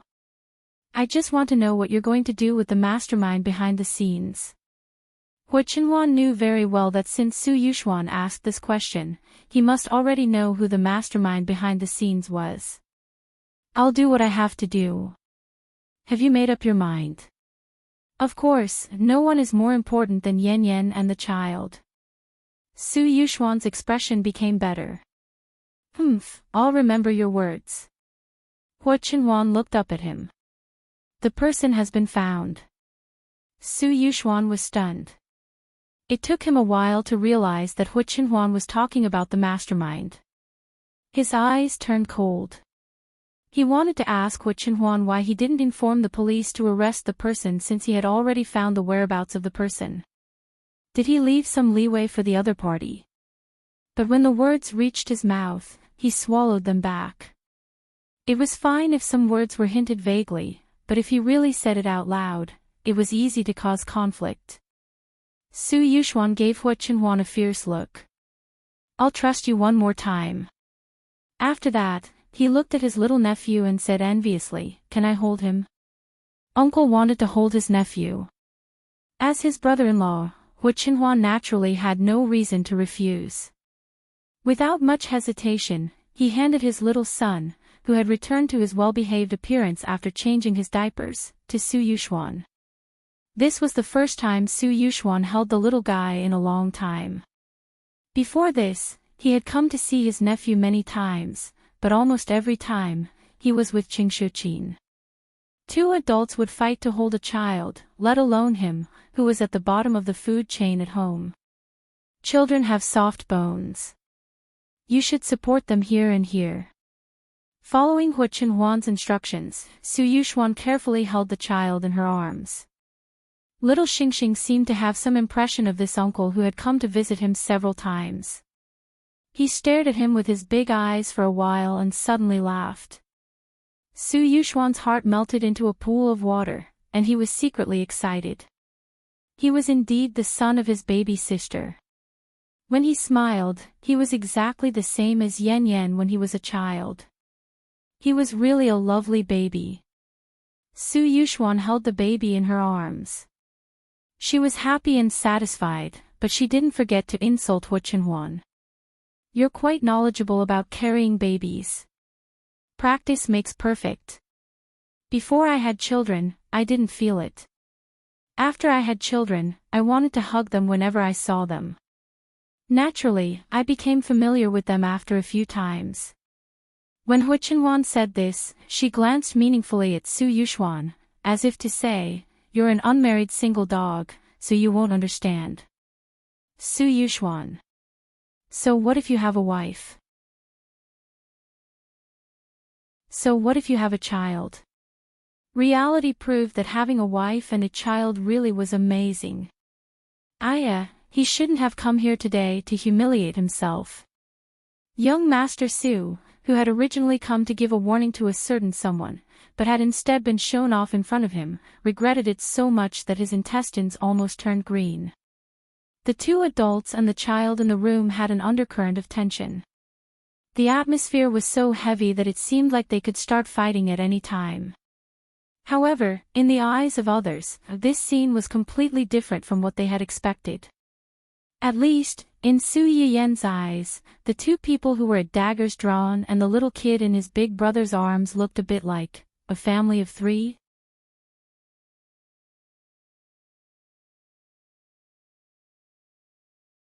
Chapter 896. Su Yiyan was shocked by her own imagination. She coughed a few times with a glass of water in her hand. Plain young madam, what's this? Black man's question mark face. JPG, bouncing you along, President Su just came to the company to look for young master. Plain young madam, my brother went to your company. Su Yiyen was shocked. No wonder her brother said last night that he would see the baby in the morning or in the afternoon. When he heard that Hu Chenhuan was going to take the baby to the company today, he immediately changed his mind. So that's what he was waiting for. Plain young madam, they didn't fight, did they? Serious little Yang, no, no. President Su and our young master are quite harmonious. They seem to be discussing how to breastfeed the baby. Su Yiyen. Of all things, the two men were discussing how to breastfeed the baby. No, she couldn't think about it anymore. The more she thought about it, the more she felt like they were a family of three. Su Yiyen tried hard to drive out the wild imagination in her mind. Plain young madam, please keep an eye on them. Don't let them fight. I'm going to do a barbecue live stream this weekend. I hope you can do me the honor of joining us. I want to thank you for taking care of Chenhuan during my pregnancy. Zhou Yanbai and the others didn't expect to receive such benefits. They were a little dizzy from the pie that fell from the sky. It took them a while to come back to their senses. Each of them was more excited than the other. Jumping Yu Hualong, really? I'll definitely go. Serious little Yang, I'll definitely be there that day. Thank you, young madam. Conscientious swa, this is what we should do. Well, what's barbecue? Bouncing Yu Hualong, who cares what it is? As long as it's made by young madam, it must be delicious. As a qualified young madam bragger, Yu Zian firmly believed that as long as Su Yiyen could bring out something good, it would definitely be delicious. Plain young madam, barbecue is a cooking method that puts food on a rack and roasts it. The things roasted are mixed, both meat and vegetables. You can eat them while roasting. I don't know the specifics, but you'll know when the time comes. After hearing what she said, Zui Yanbai and the others were even more tempted. They couldn't wait to gather at the family hut tomorrow, since it was the weekend. Su Yayan did not know about their ambitions. She looked at the people in the group who were discussing the barbecue arrangements for the weekend in full swing even though they did not know anything. The corners of her lips curled up slightly and she did not interrupt. Just then, a piece of news popped up on the page. Ding Juesi came to the rescue of a female artist who was being harassed on the way. He took stock of those female artists who were being followed by illegitimate fans. This piece of news wasn't eye-catching at first glance, but Su Yiyan's sharp eyes noticed that the picture accompanying the news seemed to be Wen Jingping. Su Yiyan took a closer look and found that the female artist mentioned in the news who was followed by an unceasing fan and almost had an accident was indeed Wen Jingping. This was somewhat thought-provoking. Was Wen Jingping now famous enough to have her own illegitimate fans? Su Yiyan didn't think so. It could be seen from the title of the news. The male artist who saved the damsel in distress directly named her. Wen Jingping, the victim, was only labeled as a female artist. If it weren't for the picture, most people wouldn't be able to figure out who this female artist was. It could be seen that in the eyes of the media, Wen Jingping's name wasn't as popular as a female artist's name. It was pitifully shabby.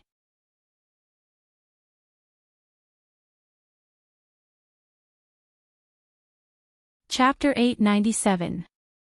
No matter what, Su Yiyan felt that it was only right for her to get someone to investigate this matter since the original female lead had stirred up trouble again. As a result, the investigation led to Hu Xiaofeng. Hu Xiaofeng. Su Yiyan was astonished. What does this have to do with Hu Xiaofeng? Could it be that he was the one who sent people to look for Wen Jingping? Xia Junxing held the investigation report from Yu Zian and the others and nodded. That's right. Why? From the information, Hu Xiaofeng probably bribed these people to defile Wen Jingping. Defile? That was a serious word. In the original work, this was the ultimate couple in terms of sweetness. Were they now so disgusted with each other that they wanted nothing more than to tear each other to shreds? As if seeing Su Yiyan's confusion, Xia Junxing coughed lightly and explained, "Actually, it's not that hard to understand. A man who has been cuckolded has his self-esteem hurt. Seeing the woman who used to belong to him fall into the arms of another man, he hates her as much as he liked her in the beginning. Also, he probably thinks that this kind of woman is too fickle. Since she was so fickle and couldn't move once she saw a man, he might as well find a few men to satisfy her. It could also be considered as helping him vent his anger." Su Yiyan was only surprised for a moment. After all, when Hu Xiaofeng personally came to negotiate with them, he said that he wanted to destroy Wen Jingping's reputation. She just didn't expect that Hu Xiaofeng would be so ruthless, directly making people. Have those people been caught? No, and judging from Hai Yi's actions, it seems that they don't intend to pursue this matter. Su Yiyan only needed to ponder for a moment before she could roughly guess what was going on. Pursue what? If you can find out, why can't Hai Yi find out? If this matter is really investigated, Wen Jingping and Hu Xiaofeng's disgraceful past will definitely be dug up. At that time, the public will not feel sorry for her, the victim. If the investigation continued and the truth was exposed, this matter would change from an extreme sightseeing fan chasing after a female celebrity to a female celebrity cheating on him, and the ex-boyfriend's love turned into hatred and revenge. Before Xia Junxing came back with the information, Su Yiyan took the time to look at the comments on the internet. It was a mix of good and bad. The good ones were naturally praising the man for his noble character. On the other hand, the bad ones were basically scolding Wen Jingping for attracting bees and butterflies and for reaping what she sowed. There were even a few keyboard warriors with discerning eyes who inadvertently peeked at a corner of the truth. Who knew if this so-called sightseeing fan was a self-directed act, or if she was caught cheating on a few men at one time and got caught? Just as Xia Junxing had said, Wen Jingping's actions had already left Hu Xiaofeng and even the public with the label of a fickle woman. In this era where girls who wore miniskirts would have male chauvinism and deliberately seduce men, Wen Jingping was precisely the target of most people's criticism. Take today's matter for example. If it had happened to other female celebrities, although there would be some people who were cynical, most people would still be kind to the victim and feel sorry for her. Wen Jingping was different. The person who scolded her the most fiercely was the male celebrity who had saved her. These fans praised their brother's noble character, handsome, and kind heart, wishing that they could praise him to the heavens. On the other hand, they were crazily trampling on Wen Jingping. They thought that this woman didn't deserve to ride on their brother's popularity and even dragged down their brother because of her bad reputation.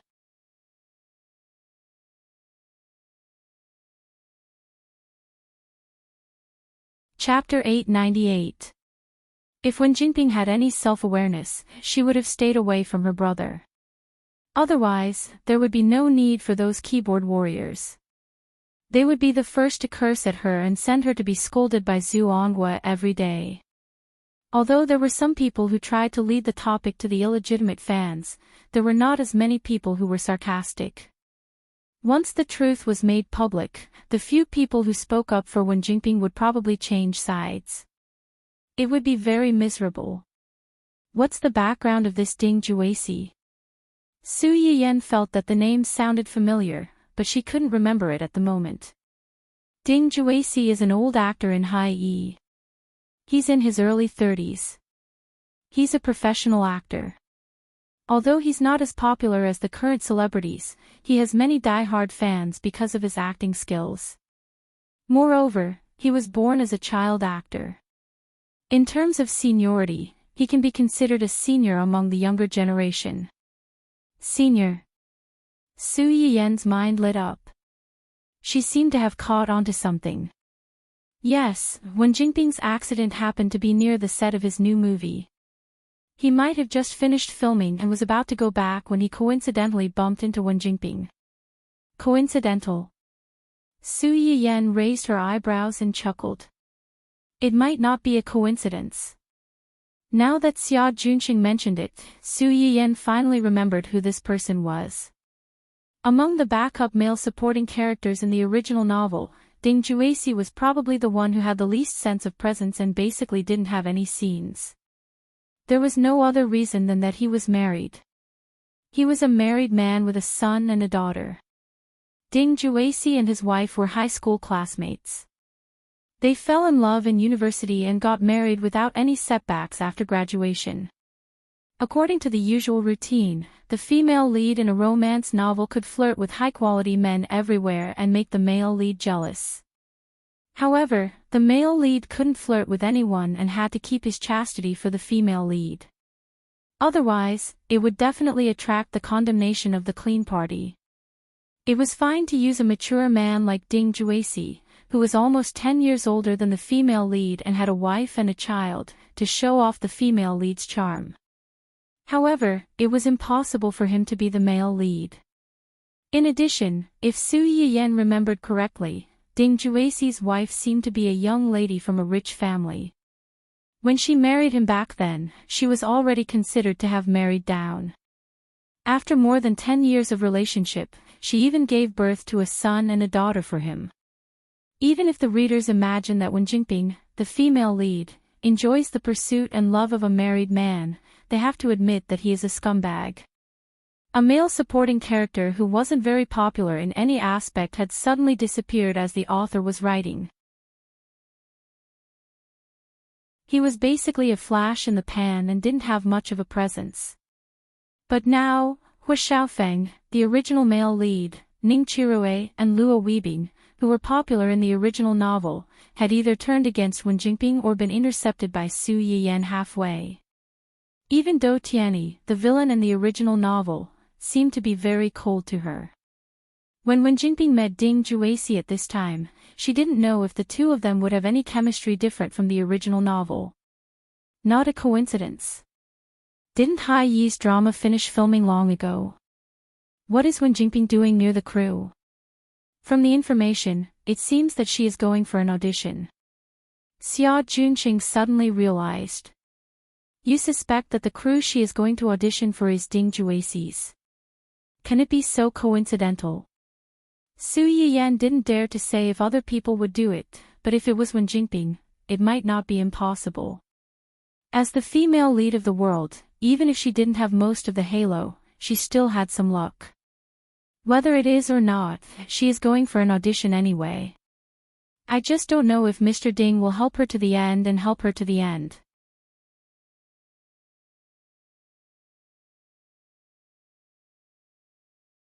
Chapter 899. In the original work, Wen Jinping and Ding Jueqi only came into contact in the later stages. At that time, Wen Jinping was already famous in the industry, and the two of them got to know each other because of a small accident. The difference was that in the original work, Wen Jinping helped Ding Jueqi with a small favor and gained Ding Jueqi's favor. After that, Ding Jueqi returned the favor and recommended Wen Jinping to join the cast of the new drama as an important female supporting role. Wen Jinping relied on this role to reach a higher level in her career and fame. Ding Jueqi also secretly had feelings for Wen Jinping during the process of getting along with her in the crew. To a certain extent, he mentally cheated on her. Now, the situation of the two of them was completely reversed. The one who helped was Ding Jueqi, and the one who was helped was Wen Jinping. It was unknown if Ding Jueqi would still recommend Wen Jinping to join the cast like in the original work. Even if Ding Jueqi really did so, the current Wen Jinping was neither famous nor popular. Could she really get an important role in the original work if she joined the cast? Get people to keep an eye on them, especially get people to investigate what resources Wen Jinping has recently received and whether these resources are related to Ding Jueqi. Of course, it would be even better if we can take some intimate photos related to them. Xia Junqing was shocked when he heard her words. You suspect that she and Ding Jueqi, what does it matter if it's true? With her reputation, even if it's an accident, many people will let their imaginations run wild. Didn't you see how fiercely Ding Juexi's fans scolded her when he saved her? Su Yiyan raised the corners of her eyes slightly and revealed a mocking look. We didn't wrongly accuse her. If there's really a situation, we'll take photos. If there isn't, then forget it. Ding Juexi's wife has been with him for more than 10 years and even gave birth to a son and a daughter for him. If he was so easily seduced by Wen Jingping, it can only be said that his wife was entrusted to the wrong person. More than 10 years of my youth have been fed to the dogs, and in the end, I still have to be kept in the dark, working hard for him without complaint, taking care of the house and taking care of the children. If it were you, would you pretend that you didn't know anything and just muddle through, or would you hope that a kind-hearted person who couldn't stand it would inform you earlier so that you could cut your losses in time? Xia Junqing choked. If it were him, he would naturally hope that it was the latter. No, that's not right. Why would a single dog like him need to think about such things? If he had to choose, he would definitely choose neither of them. He would work hard to find a partner who would never betray him. Xia Junqing realized that he had been led into a trap by Su Yiyan. He pushed up his glasses and said seriously, I understand. I'll get someone to keep an eye on them. Su Yiyan didn't want to use malicious eyes to speculate about people she didn't know, but with the lessons learned from the original work, she had to be on guard. If Mr. Ding behaved himself, she would let it go. She did not have the hobby of ruining people's families. But if someone took things too hard and wanted to court death, she could not be blamed. Hua Qihan thought that the time when he was driven out of the Hua family was the most difficult time in his life. Unexpectedly, only a few months later, he was slapped in the face again. On the day when the family Hua servants stole the children, Hua Qihan waited for a long time for someone to bring the children over. He immediately realized that something was wrong. He hurriedly asked Xue Xiao to pack up the valuables and prepared to take them out to hide. As a result, when the two of them rushed to the airport with big and small bags, they were scared back by a group of people who had been waiting at the airport in advance. It was impossible to go back to their original place of residence. Hua Qihan made a prompt decision to take Xue Xiao to hide in the remote suburbs.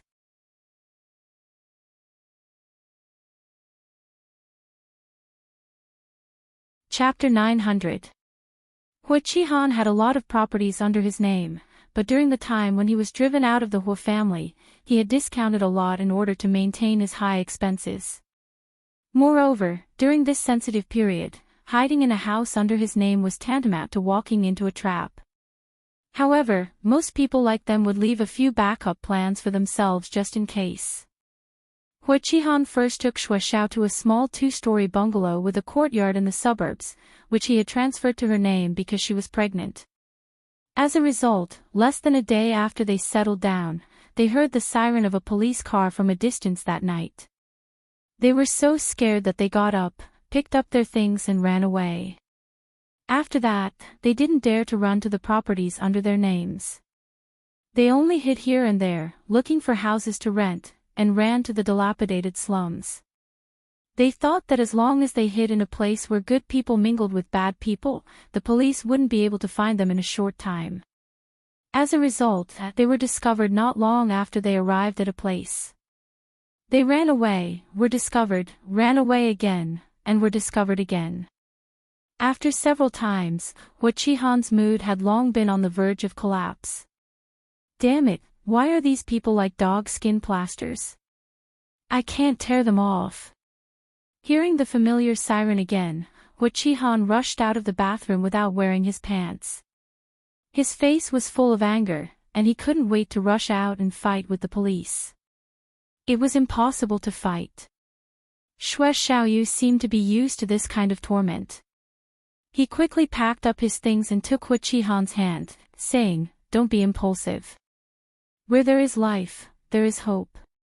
If you're caught by them now, we'll really have no hope left." Hua Qihan's face looked a little better after being persuaded by her. He held Xue Xiao and left the temporarily rented house before the police came. They ran out in the middle of the night and didn't even have a place to stay. Generally, in a bigger and safer hotel, they had to use their ID cards to get a room, so they didn't dare to go there. In the end, in order not to live on the street and compete with those tramps, they had to enter a particularly shabby hotel. Not only did they spend a lot of money, but the room was also very simple. The walls were yellow, the curtains were old, and even the quilt they were going to cover tonight smelled damp and rotten. Hua Qihan had never suffered like this before. As soon as he entered the room, his face was as black as the bottom of a pot. Xue Xiao saw his pale face and knew that he was angry. He sighed and comforted him. The conditions here are not good. But it's a special time. Let's bear with it. Once you get past this hurdle, you'll slowly get better. Hua Qihan looked at the woman who had been by his side for the past few days. His heart, which had been filled with anger and unwillingness, could not help but soften a little. He reached out and pulled her into his embrace. Touched, he said, I've wronged you. Xue Xiao buried herself in his arms and replied in a muffled voice, No, it's nothing as long as I can be with you. Hua Qihan was even more moved when he heard this. Who would have thought that the high-spirited person in charge of the Hua group 2 years ago would not only lose his company 2 years later, but also turn against his wife and children. Even those partners who used to call him brothers and flatter him would kick him when he was down and shut him out. The only one who stayed by his side and was dead set on him was this little woman who was his mistress on a whim. Hua Qihan was disappointed and resentful. He solemnly promised Xue Xiaoyu, I promise, as long as we get through this difficulty, I will marry you and treat you wholeheartedly for the rest of my life.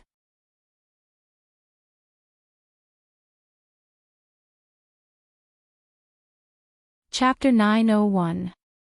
Yes. Xue Xiaoyu answered in a low voice and buried her face more tightly in Hua Qihan's arms.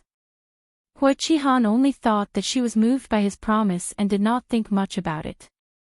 They stayed in this dark and damp room for 3 days. Hua Qihan had a hard time during these 3 days. The place where they lived had a musty smell. The nutrient solution sent to them was of the cheapest and inferior quality, and it had an expired smell. Hua Qihan was a real hedonist. His 3 meals a day were either cooked by the private chef at home or by the chef of a high-end restaurant. Then they would be sent to his company. He hardly touched nutrient solution. Even if he had to drink it, he would definitely choose the most expensive one. For this reason, Hua Qihan almost broke out on the spot and had a conflict with the hotel owner. In the end, Xue Xiaoyu persuaded him with a lot of good words. The only fortunate thing was that the 3 days in this shabby hotel were the safest 3 days for Hua Qihan since the accident. Just when Hua Qihan thought that this shabby hotel could really hide from the police officers who were searching everywhere outside and that he only needed to endure for a few more days to avoid the limelight and leave this place, a team of law enforcement officers suddenly appeared at the door of their room and broke in without warning. This completely shattered Hua Qihan's luck and hope. Don't move. Raise your hands. Hua Qihan opened his eyes wide and looked at this scene in disbelief. You're finally here. Xue Xiaoyu heard the movement and came out of the bathroom with a relaxed and happy smile on her face. Hua Qihan was stunned for a few seconds before he realized what she meant. He was shocked, frightened, and angry. You? It's you. Yes, it's me. Xue Xiaoyu finally showed her true colors at this moment. She looked at Hua Qihan indifferently with some disgust and hatred. You are a bitch. The string in Hua Qihan's mind finally broke. He ignored the people at the door who were staring at him covetously. He roared and rushed toward Xue Xiaoyu and grabbed her neck. The people outside the door hurried forward to help.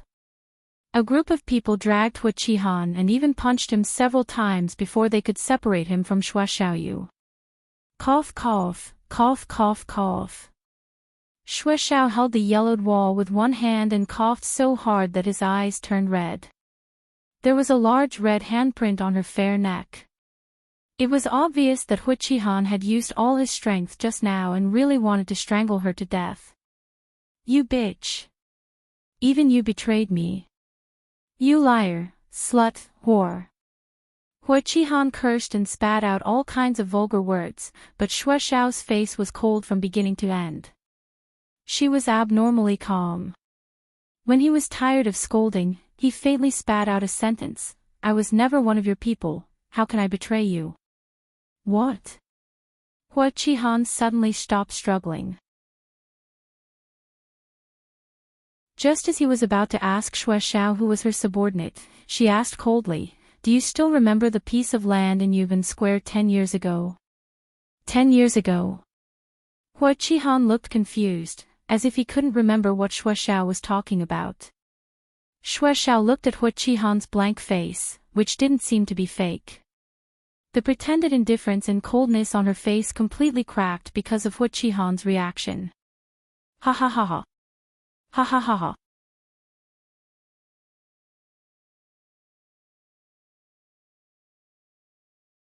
Chapter 902.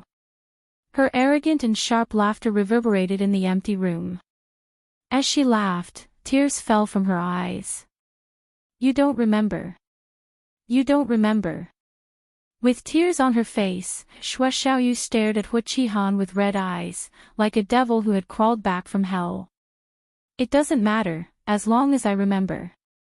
10 years ago, there was a major safety accident in Yuban Square. My father, my mother, and my sister, 3 lives, I remember them all. The reason why I have lived to this day without dignity is that I want you to pay for what you have done. When Hu Qihan heard Xue Xiaoyu's words, something seemed to flash through his mind. His face suddenly turned pale, and he looked at Xue Xiaoyu with a little more fear and panic. Su Yiyan and Xue Xiaoyu knew about Hu Qihan's arrest as soon as they found out about it. Caught. So soon, you took action. You can say so, but you can also say no. Su Yiyan turned to look at him. What do you mean? The person who leaked his whereabouts was his little lover. She was also the one who secretly tipped off the police. Hu Qihan's little lover. Su Yiyan blinked. You mean the mistress who had a miscarriage before? It's her. But why? Doesn't Hu Qihan love her very much? When he ran away, he took her with him. This is true love. If a man killed all your relatives except you, and only treated you like a kitten or a puppy for 1 or 2 years, would you fall in love with him? Of course not. Su Yiyan realized something was wrong when she was about to say it. Do you mean that Hu Qihan is his lover's enemy? Hu Qinhuan looked at her with a faint smile and did not speak. Wait, let me take a break. Su Yiyan held her forehead and tried to digest this shocking news. A person like Hu Qihan would never keep someone by his side knowing that they have a grudge against him. So, could it be that she got close to Hu Qihan because, when Su Yiyan said this, she subconsciously glanced at her man and saw that he still had a knowing smile on his face. She seemed to realize something and said, You already knew. Yes. Then she was pregnant with Hu Qihan's child before. Wait a minute. Su Yiyan raised the corners of her eyes slightly, and her expression was subtle. Could it be that her child isn't Hu Qihan's? It was one thing for the son to be cheated on, but the father was also cheated on. TSK, this family was really, it's his. It's his. Su Yiyan was stunned. Aren't they enemies? How did she? She didn't give birth. What? Hu Qinhuan stared into Su Yiyan's eyes and said word by word, she didn't give birth. Su Yiyan suddenly understood something and her heart trembled. From the beginning, she didn't intend to give birth to this child. Yes. Su Yiyan could not accept the fact that a woman would betray herself for revenge, but she would even use the child in her womb for her own benefit.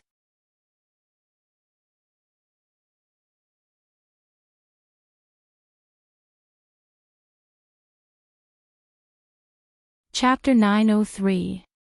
Su Yiyen's face changed slightly. After a long silence, she asked, because of what? A piece of land. A piece of land. Su Yiyen frowned slightly. What land? Yuban Square in the south of the city. Have you heard of it? Su Yiyen pondered for a moment and nodded. I know. I went there with Xiaoqi before. That square was renovated by the Hu Group. 10 years ago, it was originally a large open space. Su Yiyen pursed her lips and asked tentatively, what's wrong with this piece of land? Since you have been there with your friends, you should know that the land is located in the central area of the south of the city. It has a good geographical location and a large flow of people. It is now a square, but in fact, the land was originally intended to be used to build an office building. Office building? Su Yiyen was a little surprised. How did it become a square later? Because of a well-planned accident. A well-planned accident. Hua Qihan did it. Yes. Hua Qinhuan received his wife's shocked and curious little eyes. His eyes darkened slightly and he explained, at that time, Hua Qihan had just taken over the Hu Group. His foundation was not stable, and he urgently needed to do something to convince his subordinates. So, he set his eyes on this piece of land. Yes. Unfortunately, he was one step late. This piece of land had already been bought by an investment trademark surnamed Shui. Surnamed Shui. Su Yiyen looked at Hua Qinhuan inquiringly. Is it? Yes, this investor surnamed Shui is Shui Xiaoyu's father. Su Yiyen's eyes flashed slightly, and she instantly grasped the key point. What did Hua Qihan do to get this piece of land? He bribed several purchasing workers at the construction site and mixed some defective products into the raw materials used for construction. He cut corners. Su Yiyen's heart thumped. It was really heartless to play tricks on this kind of thing. If they were not careful, they might have to accept their fate. And then, not long after, the construction site collapsed. 7 people were crushed under the collapsed ruins. 3 died and 4 were injured. Su Yiyen's face darkened. He gritted his teeth and said, he really deserves to die. He does deserve to die, but that's not all he's done. Hua Qinhuan paused, and a chill flashed through her eyes. After the accident, Hua Qihan bribed some senior executives in Shui Xiaoqi's company who had long been dissatisfied with Shui Xiaoqi's father. They joined forces with the media to frame Shui Xiaoqi's father, and even instigated the families of the workers who died or were injured in the accident to make trouble. At that time, all the evidence pointed to Shui Xiaofeng's father, and the public opinion was very unfavorable to him. The stock price of Shui Xiao's father's company plummeted. His partners withdrew their investment, and the capital chain was broken. Finally, he had to file for bankruptcy and sell his family property to repay the huge debt. Speaking of this, Hua Qinhuan looked up at Su Yiyen and told her the final ending of Shui Xiao's family after this vicious and cruel business game. After the company went bankrupt, Shui Xiaoqi's father died on the spot in a car accident because he didn't sleep or rest for several days. Shui Xiaoqi's mother fell ill after hearing the bad news. She didn't have the money to treat her illness, so she died soon after, leaving Shui Xiaoqi and his sister to depend on each other. Shui Xiaoqi's sister's situation is a little special. She is a little girl. A little girl. Then she jumped off a building. Su Yiyen was shocked. She jumped off a building. Hua Qinhuan looked at her deeply and said in a low voice, yes.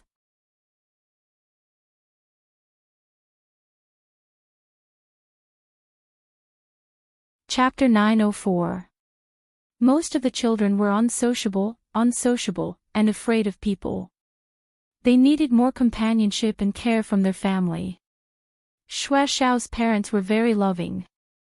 They loved their little daughter who was different from other children since she was a child. Shui Xiao was nearly 10 years younger than her sister. When her sister was born, she already knew something. She was not dissatisfied with the new member of the family because of her parents' love for her sister. Instead, she knew how to protect her sister since she was a child. However, such a harmonious and happy family died because of Hu Qihan's selfishness. Shui Xiao was the only one left in the family. At that time, Shui Xiao had to deal with her father's funeral and take care of her sick mother. She didn't take care of her sister. Hu Qinhuan paused. Her sister jumped off the building on the day of her mother's death. It was the unfinished building that her father bought, but the construction was suspended because of a construction accident. She jumped off the dozens of meters high empty building without any hesitation. She took away a fresh life and the last trace of warmth in Shui Xiao's heart. Although Su Yiyan had known that their family was miserable in advance, her heart still trembled when she heard this.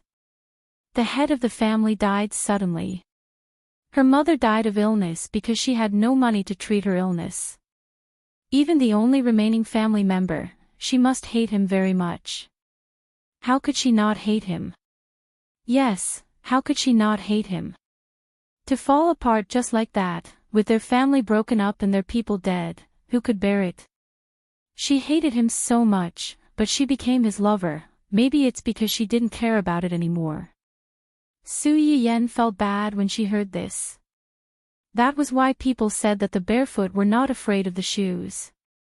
People who had nothing could even sacrifice their lives, let alone these things.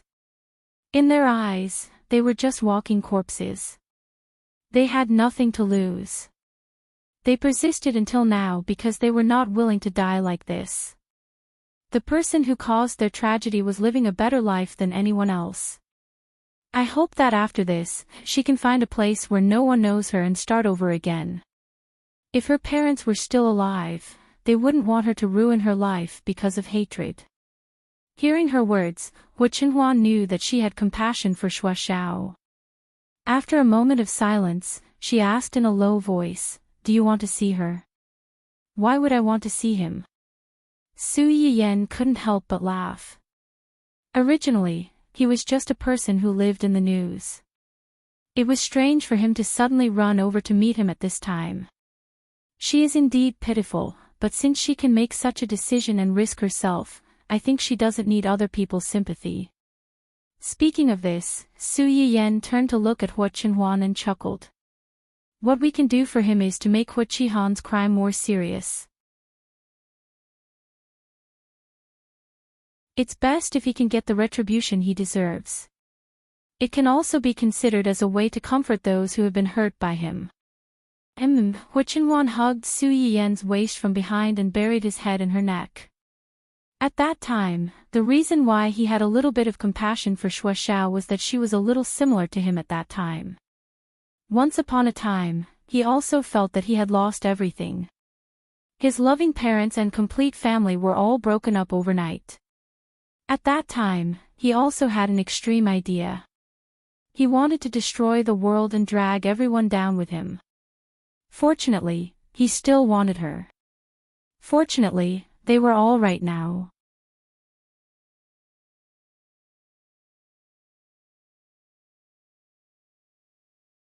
Chapter 905. Hu Qihan was finally arrested, and Su Yiyan was finally able to completely relax after a few days. In order to celebrate the fact that this scourge would no longer be able to cause any more trouble, and to thank her family and friends for their care and concern during her pregnancy, Su Yiyan decided to hold a lively barbecue party at home. Barbecue was not difficult to make as long as the ingredients were prepared in advance, so it was very suitable for a group meal.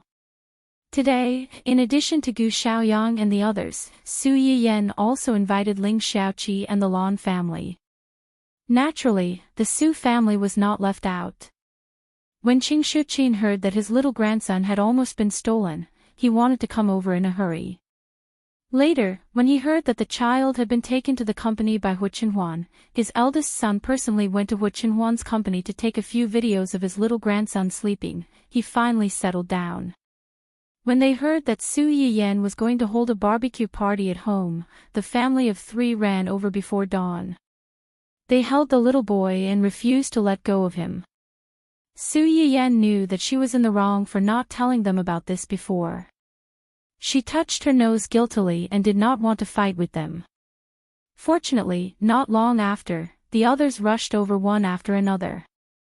Seeing that there were outsiders present, Qing Shuqin and the others did not want to pursue this matter in front of others. They glared at Su Yiyan and did not mention it again.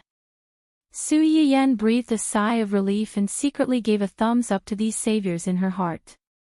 However, when she saw Ling Xiaoqi and Ning Xiyuan who came together, she could not help but twitch the corners of her mouth. Ling Xiaoqi, you've gone too far. Su Yiyan put her hands on her hips and looked at the group of people of all sizes. She almost laughed out of anger. Previously, when you attended my baby's 1-month-old birthday party, I didn't say anything about you because you brought a family member.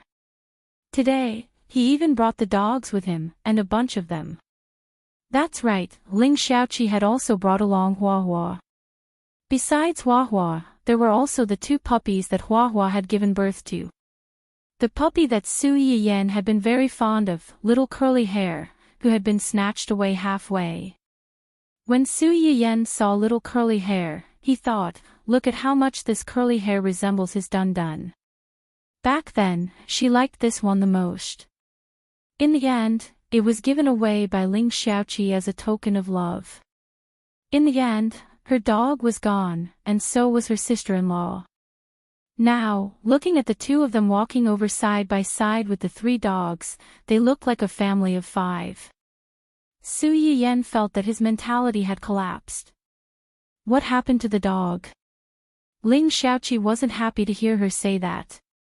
Don't forget, who was the one who impregnated our Hua Hua?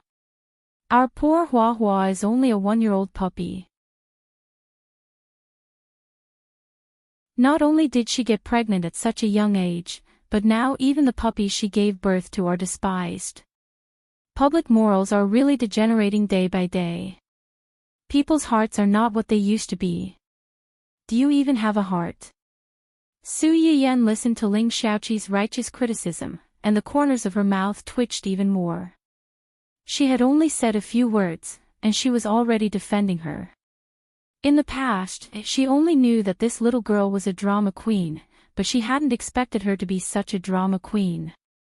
The most important thing was that she had forgotten her friends in the face of lust. Su Yiyan opened her mouth and wanted to say something, but a cheerful figure rushed out with a whoosh and pounced on the lazy Hua Hua in front of Ling Xiaoqi. Woof woof woof, woof woof woof. There was a moment of awkwardness between the 2 of them. Ling Xiaoqi spread her hands at Su Yiyan with a look that said, see, I brought my Hua Hua here not for myself, but for your little perverted puppy. You still have the cheek to criticize me. Don't you feel guilty?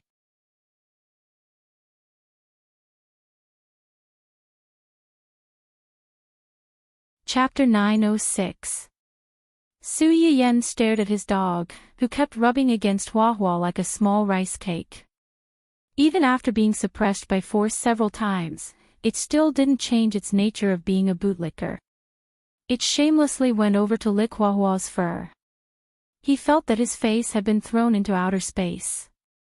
You little puppy, can't you save some face for your master?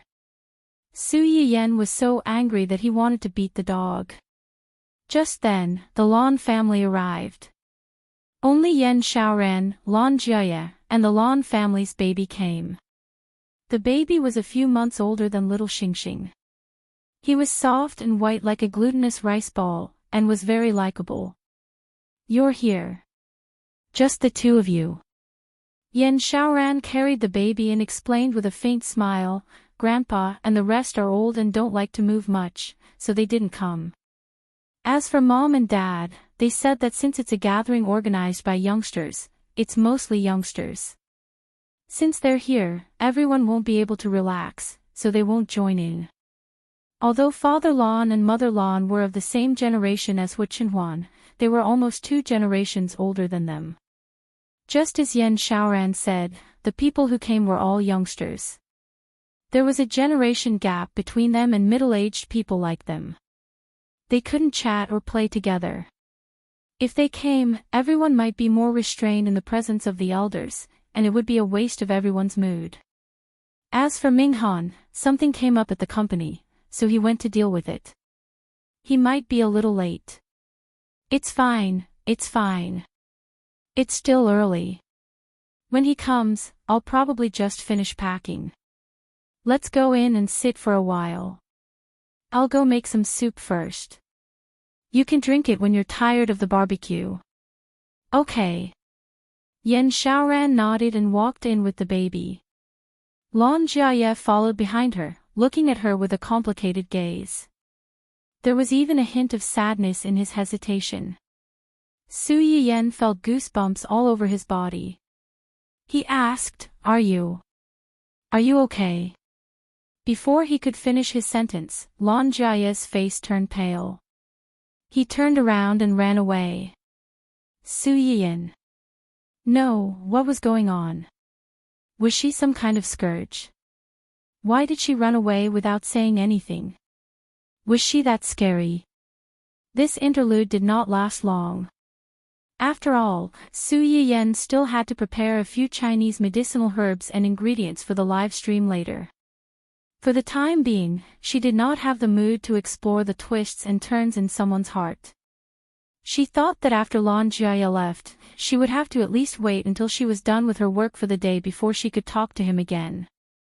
Unexpectedly, just 5 minutes after Su Yiyan entered the kitchen, she prepared all the ingredients needed to make soup. Just as she was about to start the live broadcast, a certain someone eagerly followed her. Why are you here? You scared me. Su Yiyan turned her head and saw Lan Jiaye standing at the kitchen door, staring at her. His elusive manner was comparable to that of a ghost. She shuddered in fear. Lan Jiaye stared at Su Yiyan for a while, then asked excitedly and nervously, Auntie, you're the host, right? Su Yiyan was startled. Had she accidentally exposed herself? Did she have to be so caught off guard? Lan Jiaye saw that Su Yiyan did not say anything, but he seemed to already have an answer. You're the host, right? I should have known. I should have realized. It was so obvious. My brother and sister-in-law could tell. I call myself the host's die-hard fan, but I didn't realize it at all. On the day of the medicinal cuisine restaurant's opening, and the gift you gave to my grandfather on his birthday. You guys are too much. You, my brother, and sister-in-law all knew, but you didn't tell me.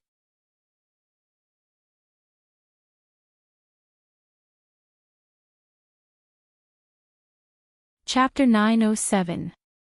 The young master, who had been spoiled since he was a child, had not even had the chance to experience the harsh beatings of society before he was beaten by his family.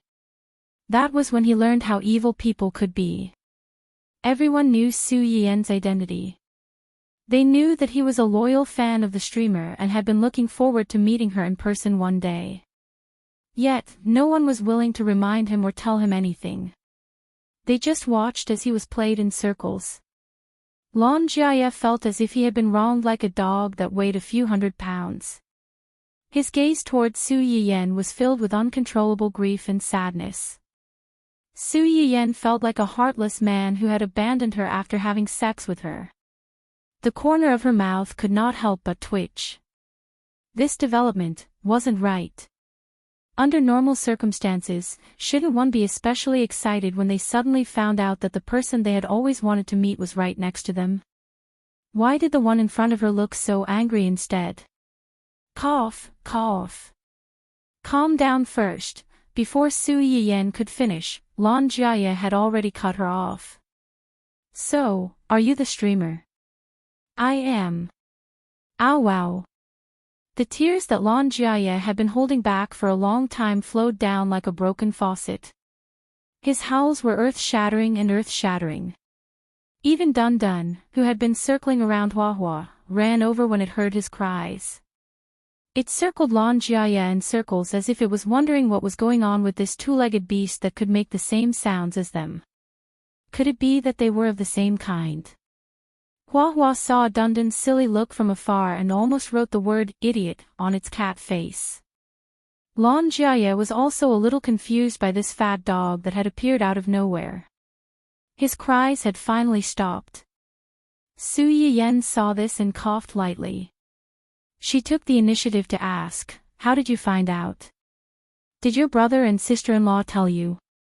Lan Jiaye's face fell when he heard that. He looked at Su Yiyen even more sadly. "If they had told me, I wouldn't be so depressed." "Then how did you know?" Indeed, Lan Jiaye did not think in that direction at first. That was until Su Yiyen's last live stream, when one of the live stream's images was captured on Su Yiyen's hand, and the wedding ring on Su Yiyen's hand was captured. At that time, Lan Jiaye felt that the ring looked familiar, but when he wanted to look at it again, the camera had already turned elsewhere. If it were any other time, he would have missed such a small detail. At most, Lan Jiaye would think that he had seen wrongly and wouldn't look into it. However, perhaps because he wanted to find Su Yiyen so badly, after the live stream ended that day, Lan Jiaye found that short recording and watched it back and forth a dozen times before he finally confirmed that he had seen the ring before. However, even though he had seen it before, he couldn't remember where he had seen it before. That was until he accidentally heard his sister-in-law mention that Su Yiyen and Hu Qinhuan's wedding ring was custom-made. Not only was it beautiful, but it also had a special meaning. Unlike her and his brother, who had only bought a pair of vegetarian rings when they got married. It couldn't be any better to say that it was simple and generous. They really didn't have any romantic cells.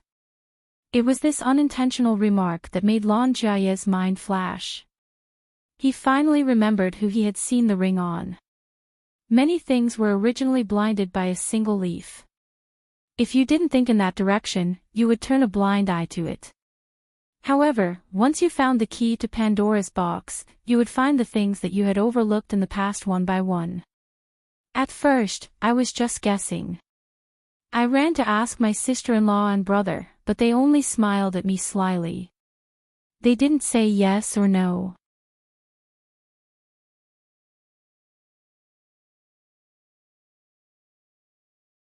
Chapter 908. The corner of Su Yiyen's mouth twitched slightly. That was something the two of them would do. They had promised not to reveal her identity, but they didn't want to lie to their loved ones. The best way was to stay silent and pretend to be dead. However, in Lan Jiaye's eyes, their actions were no different from tacit agreement. If they didn't say anything, I didn't dare to jump to conclusions. Until I came to your house today. When Lan Jiaye said this, he subconsciously looked up at Su Yiyen, and his eyes became more and more sorrowful. The streamer announced yesterday that she was going to have a barbecue live stream today. Barbecue was something that could be seen from the reactions of Gu Xiaoyang and Su Yiyen when Su Yiyen mentioned it. Other than Su Yiyen, probably no one else knew about it. The main reason was that there were no seasonings like chili and pepper. Even if the recipes passed down from the past recorded how to make barbecue, it was useless without the ingredients. It was not strange that people in this era did not know about it. It was reasonable to say that something that should be unique suddenly coincided at a certain time and place.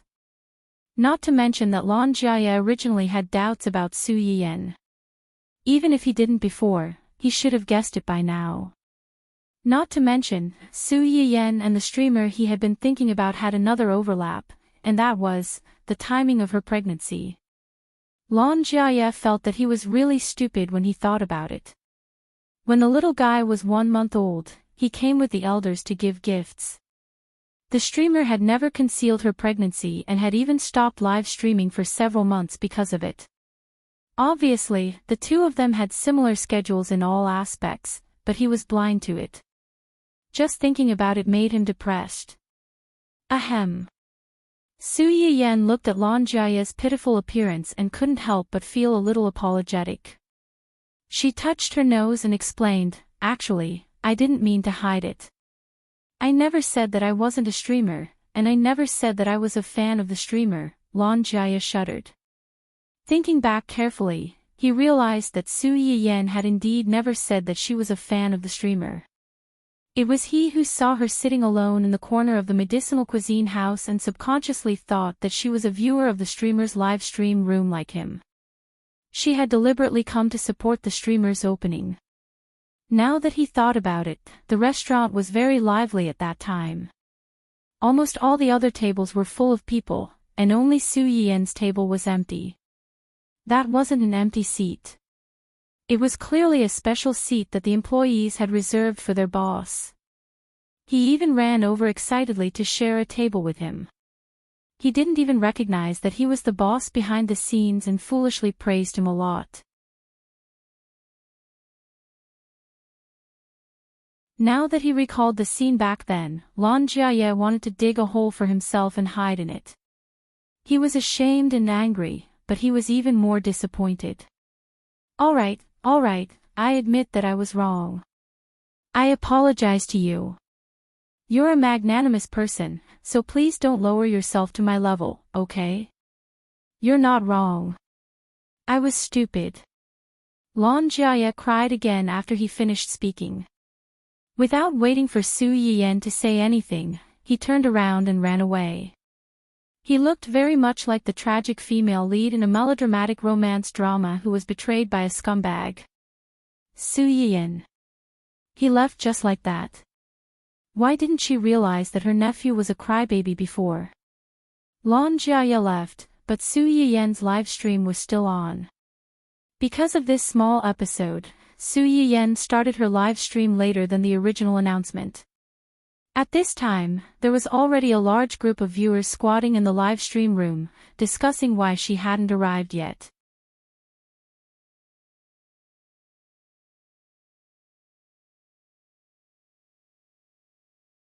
Chapter 909. The screen flashed, and the familiar background of the live broadcast popped up. The audience, who had been lazy and dispirited because of Su Yiyan's lateness, was instantly overjoyed, as if they had been injected with chicken blood. The host is finally here. We've been waiting for so long. The host is late. Shouldn't she be punished? Yes. The live broadcast was promised at 9 o'clock. She's already 10 minutes late. Don't underestimate these 10 minutes. Isn't there a saying that a day apart feels like 3 years? A day is 3 years. These 10 minutes are equivalent to a week. Host, you've made us wait for so long. How can you not express your gratitude, righteous? JPG. Su Yiyan looked at the screen full of comments asking for benefits. The corners of her lips curled up slightly, and she said with a faint smile, "I was delayed by something at the last minute. It's my fault for making you wait for so long. However, I have good news to tell everyone today. For the sake of this good news, would you consider forgiving me?" Good news? What good news? Is a new batch of medicinal herbs going to be put on the shelves again? Really? The first batch was really too difficult to get. I mobilized 10 to 20 people in my family, young and old, and only managed to get one set of lotus seeds. Woof. Come on out. Upstairs, be content. At least you managed to get one set. Unlike our family, which had more than 10 people, young and old, we didn't even get a single set. Vicissitudes of life lighting smoke. JPG, facts have proven that hand speed is very important when it comes to snatching things. I've been single for 20 years. I'm a bald athlete who has dedicated most of my youth to esports. Back then, I won the Global Esports League Championship, but my family didn't acknowledge me. This time, with my own strength, I helped my family's 8 aunts and 6 aunts get one set each. Now, I've successfully been promoted to the family's most beautiful child. Worship the big boss, and grab the big boss's pants while you're at it. We didn't even get a single set, but you actually got so many. You're too hateful. He, I also got one set. When I came back, I followed the recording in the host's live broadcast room and made a soup. Although it's not as tasty as the host's, it's my first time cooking. I'm satisfied that I can eat it. The most important thing is that after drinking it, I really feel much more relaxed. It's rare for me to have insomnia for 1 or 2 years. I slept until noon, and I didn't even wake up once. Even my mother said that the dark circles under my eyes have faded a lot after a few days. It could be seen that this was a suffering patient who suffered from insomnia. He was also the first person to benefit from the sale of the Chinese medicinal herbs. There were many people like her. In fact, after the first batch of medicinal herbs went on the market, it exploded in various circles of friends, relatives, and even the academic and medical circles. Su Yiyan's previous live stream lucky draw had a limited number of people. Later on, when he opened a physical store, the number of customers he could receive every day was also limited. Even though Su Yiyan's medicinal cuisine restaurant had won a certain amount of praise due to the wave of pre-orders, there were still some things that he had never eaten or used before. No matter how well others praised him, there would always be a question mark in his heart. Although the first batch of Chinese medicinal herbs was in short supply, the quantity was really not small. It was only because there were too many people who wanted to buy it that it gave people the illusion of hunger marketing. After being bought online, the time it took for the goods to arrive was also very fast. Many people began to eat almost as soon as they got the goods. Therefore, these days, some of the more popular public circles of friends and even the comments section under Su Yiyan's live broadcast room were almost occupied by all kinds of dark cuisine pictures.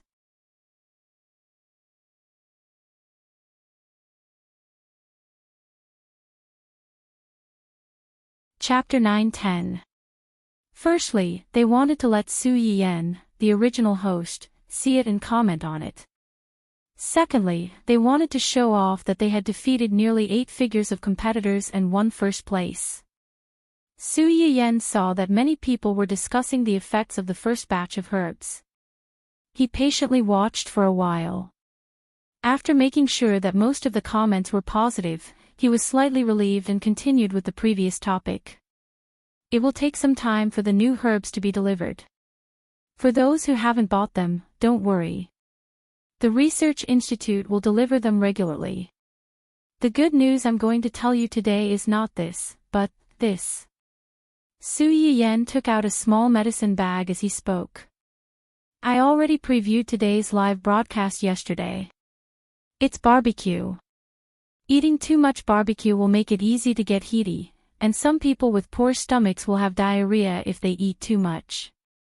So, after eating barbecue, you will need to drink some soup to nourish the stomach to neutralize the heat. The bag in my hand is the 4 gentlemen. The so-called 4 gentlemen refers to ginseng, atractalodes, poria cocos, and licorice. They are put together in a certain ratio into a bag, which is the bag in my hand.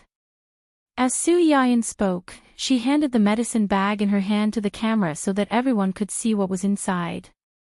The amount in this bag is just enough to go with a few ribs and stew a small cup of soup. It's just enough for one person to drink. If it's a family, you can add 1 or 2 more bags. It's the same if you stew it together. Su Yiyan put the ribs and herbs into the casserole. He added an appropriate amount of water and began to boil. You can decide the amount of water you want, but I suggest that 1 bag should be enough for 2 or 3 bowls of water. If it's too diluted, it might lose its taste. Of course, there are also taboo groups for this. Breastfeeding mothers can't drink it because most of the food and drink during breastfeeding will dissolve in the breast milk and affect the baby. Babies who like to have pimples on their faces shouldn't drink it. What's suitable and what's not suitable will be written on the outside of the package.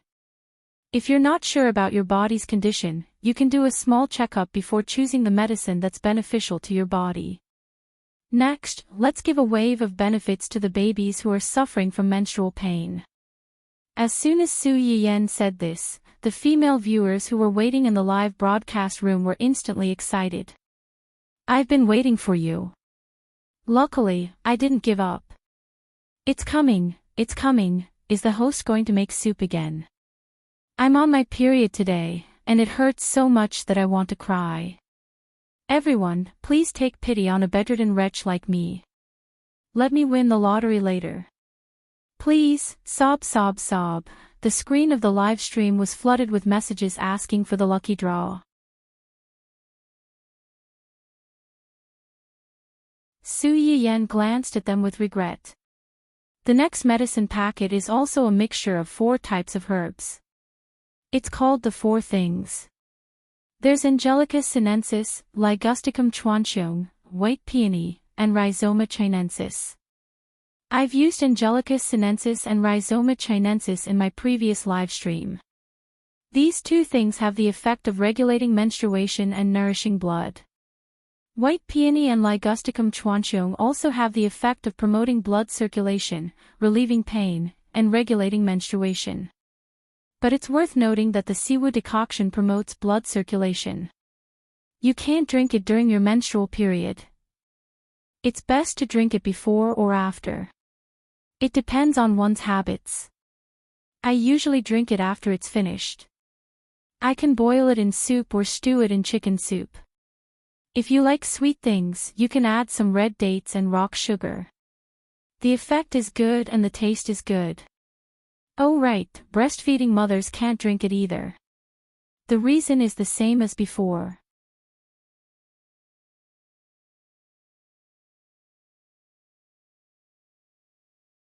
Chapter 9:11. When Su Yiyen mentioned it, many people began to lament that it was not easy for pregnant women. After 10 months of pregnancy, they had to breastfeed the child. They could not eat this or that. When Su Yiyen saw these comments, she could not help but laugh. That's right. A woman is willing to risk her body being out of shape, her body being weak and swollen, and even the risk of having a lot of sequelae after giving birth. She is willing to bear a child for you and give birth to the fruit of your love. Needless to say, after giving birth, many people have to help take care of the child and breastfeed the child. They are very busy. If she doesn't really like the child and really loves you, why would she suffer for no reason? Before complaining that your wife has a bad temper during pregnancy and becomes a haggard old woman after giving birth, you should think about your wife's sacrifice. Also, did you fulfill your responsibility as a husband during your wife's pregnancy? Did you give your wife enough care and a sense of security? As soon as Su Yiyen finished speaking, a comment floated on the screen. Then when the host was pregnant, did the host's husband fulfill his responsibility as a husband? Su Yiyen was taken aback, and then she slowly smiled. Him. Barely passing. At that time, Hu Chenhuan, who was sitting in the corner of the hall and watching the live broadcast, raised his eyebrows when he heard Su Yiyen's words. There were slight ripples in his deep eyes. I think the host is being sarcastic. Passing or something like that. She said it so sweetly. It's too sweet. Oh, the host doesn't mean what she says. It's not like everyone only found out today. Previously, the host's frequency of live broadcasts was greatly reduced when she was pregnant. Did you really think the host was slacking off? No, that's the host's husband's love for her. The bullet screen in the live broadcast room suddenly changed from asking for a prize to ridiculing the host. Su Yiyen was blushed by everyone's words and simply stopped watching. Today, I'll use this to make chicken soup. I don't have many people here, so the rest will be used for the lucky draw. Let's draw 5. You can only drink it if you're not on your period. Viewers who are still breastfeeding or menstruating, don't fight for it later. The medicine packs that I've mentioned today will be sold in physical stores one after another. It won't be too late to buy them and boil them into soup when you can drink them. Mama Bao and the pitiful little girl who were on her period, who happened to be listed as a taboo group, were originally a little disappointed. However, when they heard Su Yiyen's words, they were immediately reinvigorated. Buy, they had to buy. Even if they couldn't drink it now, they had to buy some and store it. Who knew if they would start to limit their purchases in the future? It was better to buy more just in case. Su Yiyen cut off the head and tail of the chicken, chopped it into pieces, and put it into the clay pot with the 4 ingredients and red dates. Then, he filled the pot with water and waited for the chicken to be stewed. Next up is the 8 treasures soup. The 8 treasures soup is actually the combination of the 4 objects and 4 monarchs from earlier. When the 2 medicines are combined together, the medicinal effect is also a combination of the 2. It is beneficial to qi and blood. It is suitable for patients who are deficient in both qi and blood because of prolonged illness, imbalance after illness, and excessive blood loss. The cooking method is similar to the previous 2. Stewed chicken or stewed pork ribs are also fine.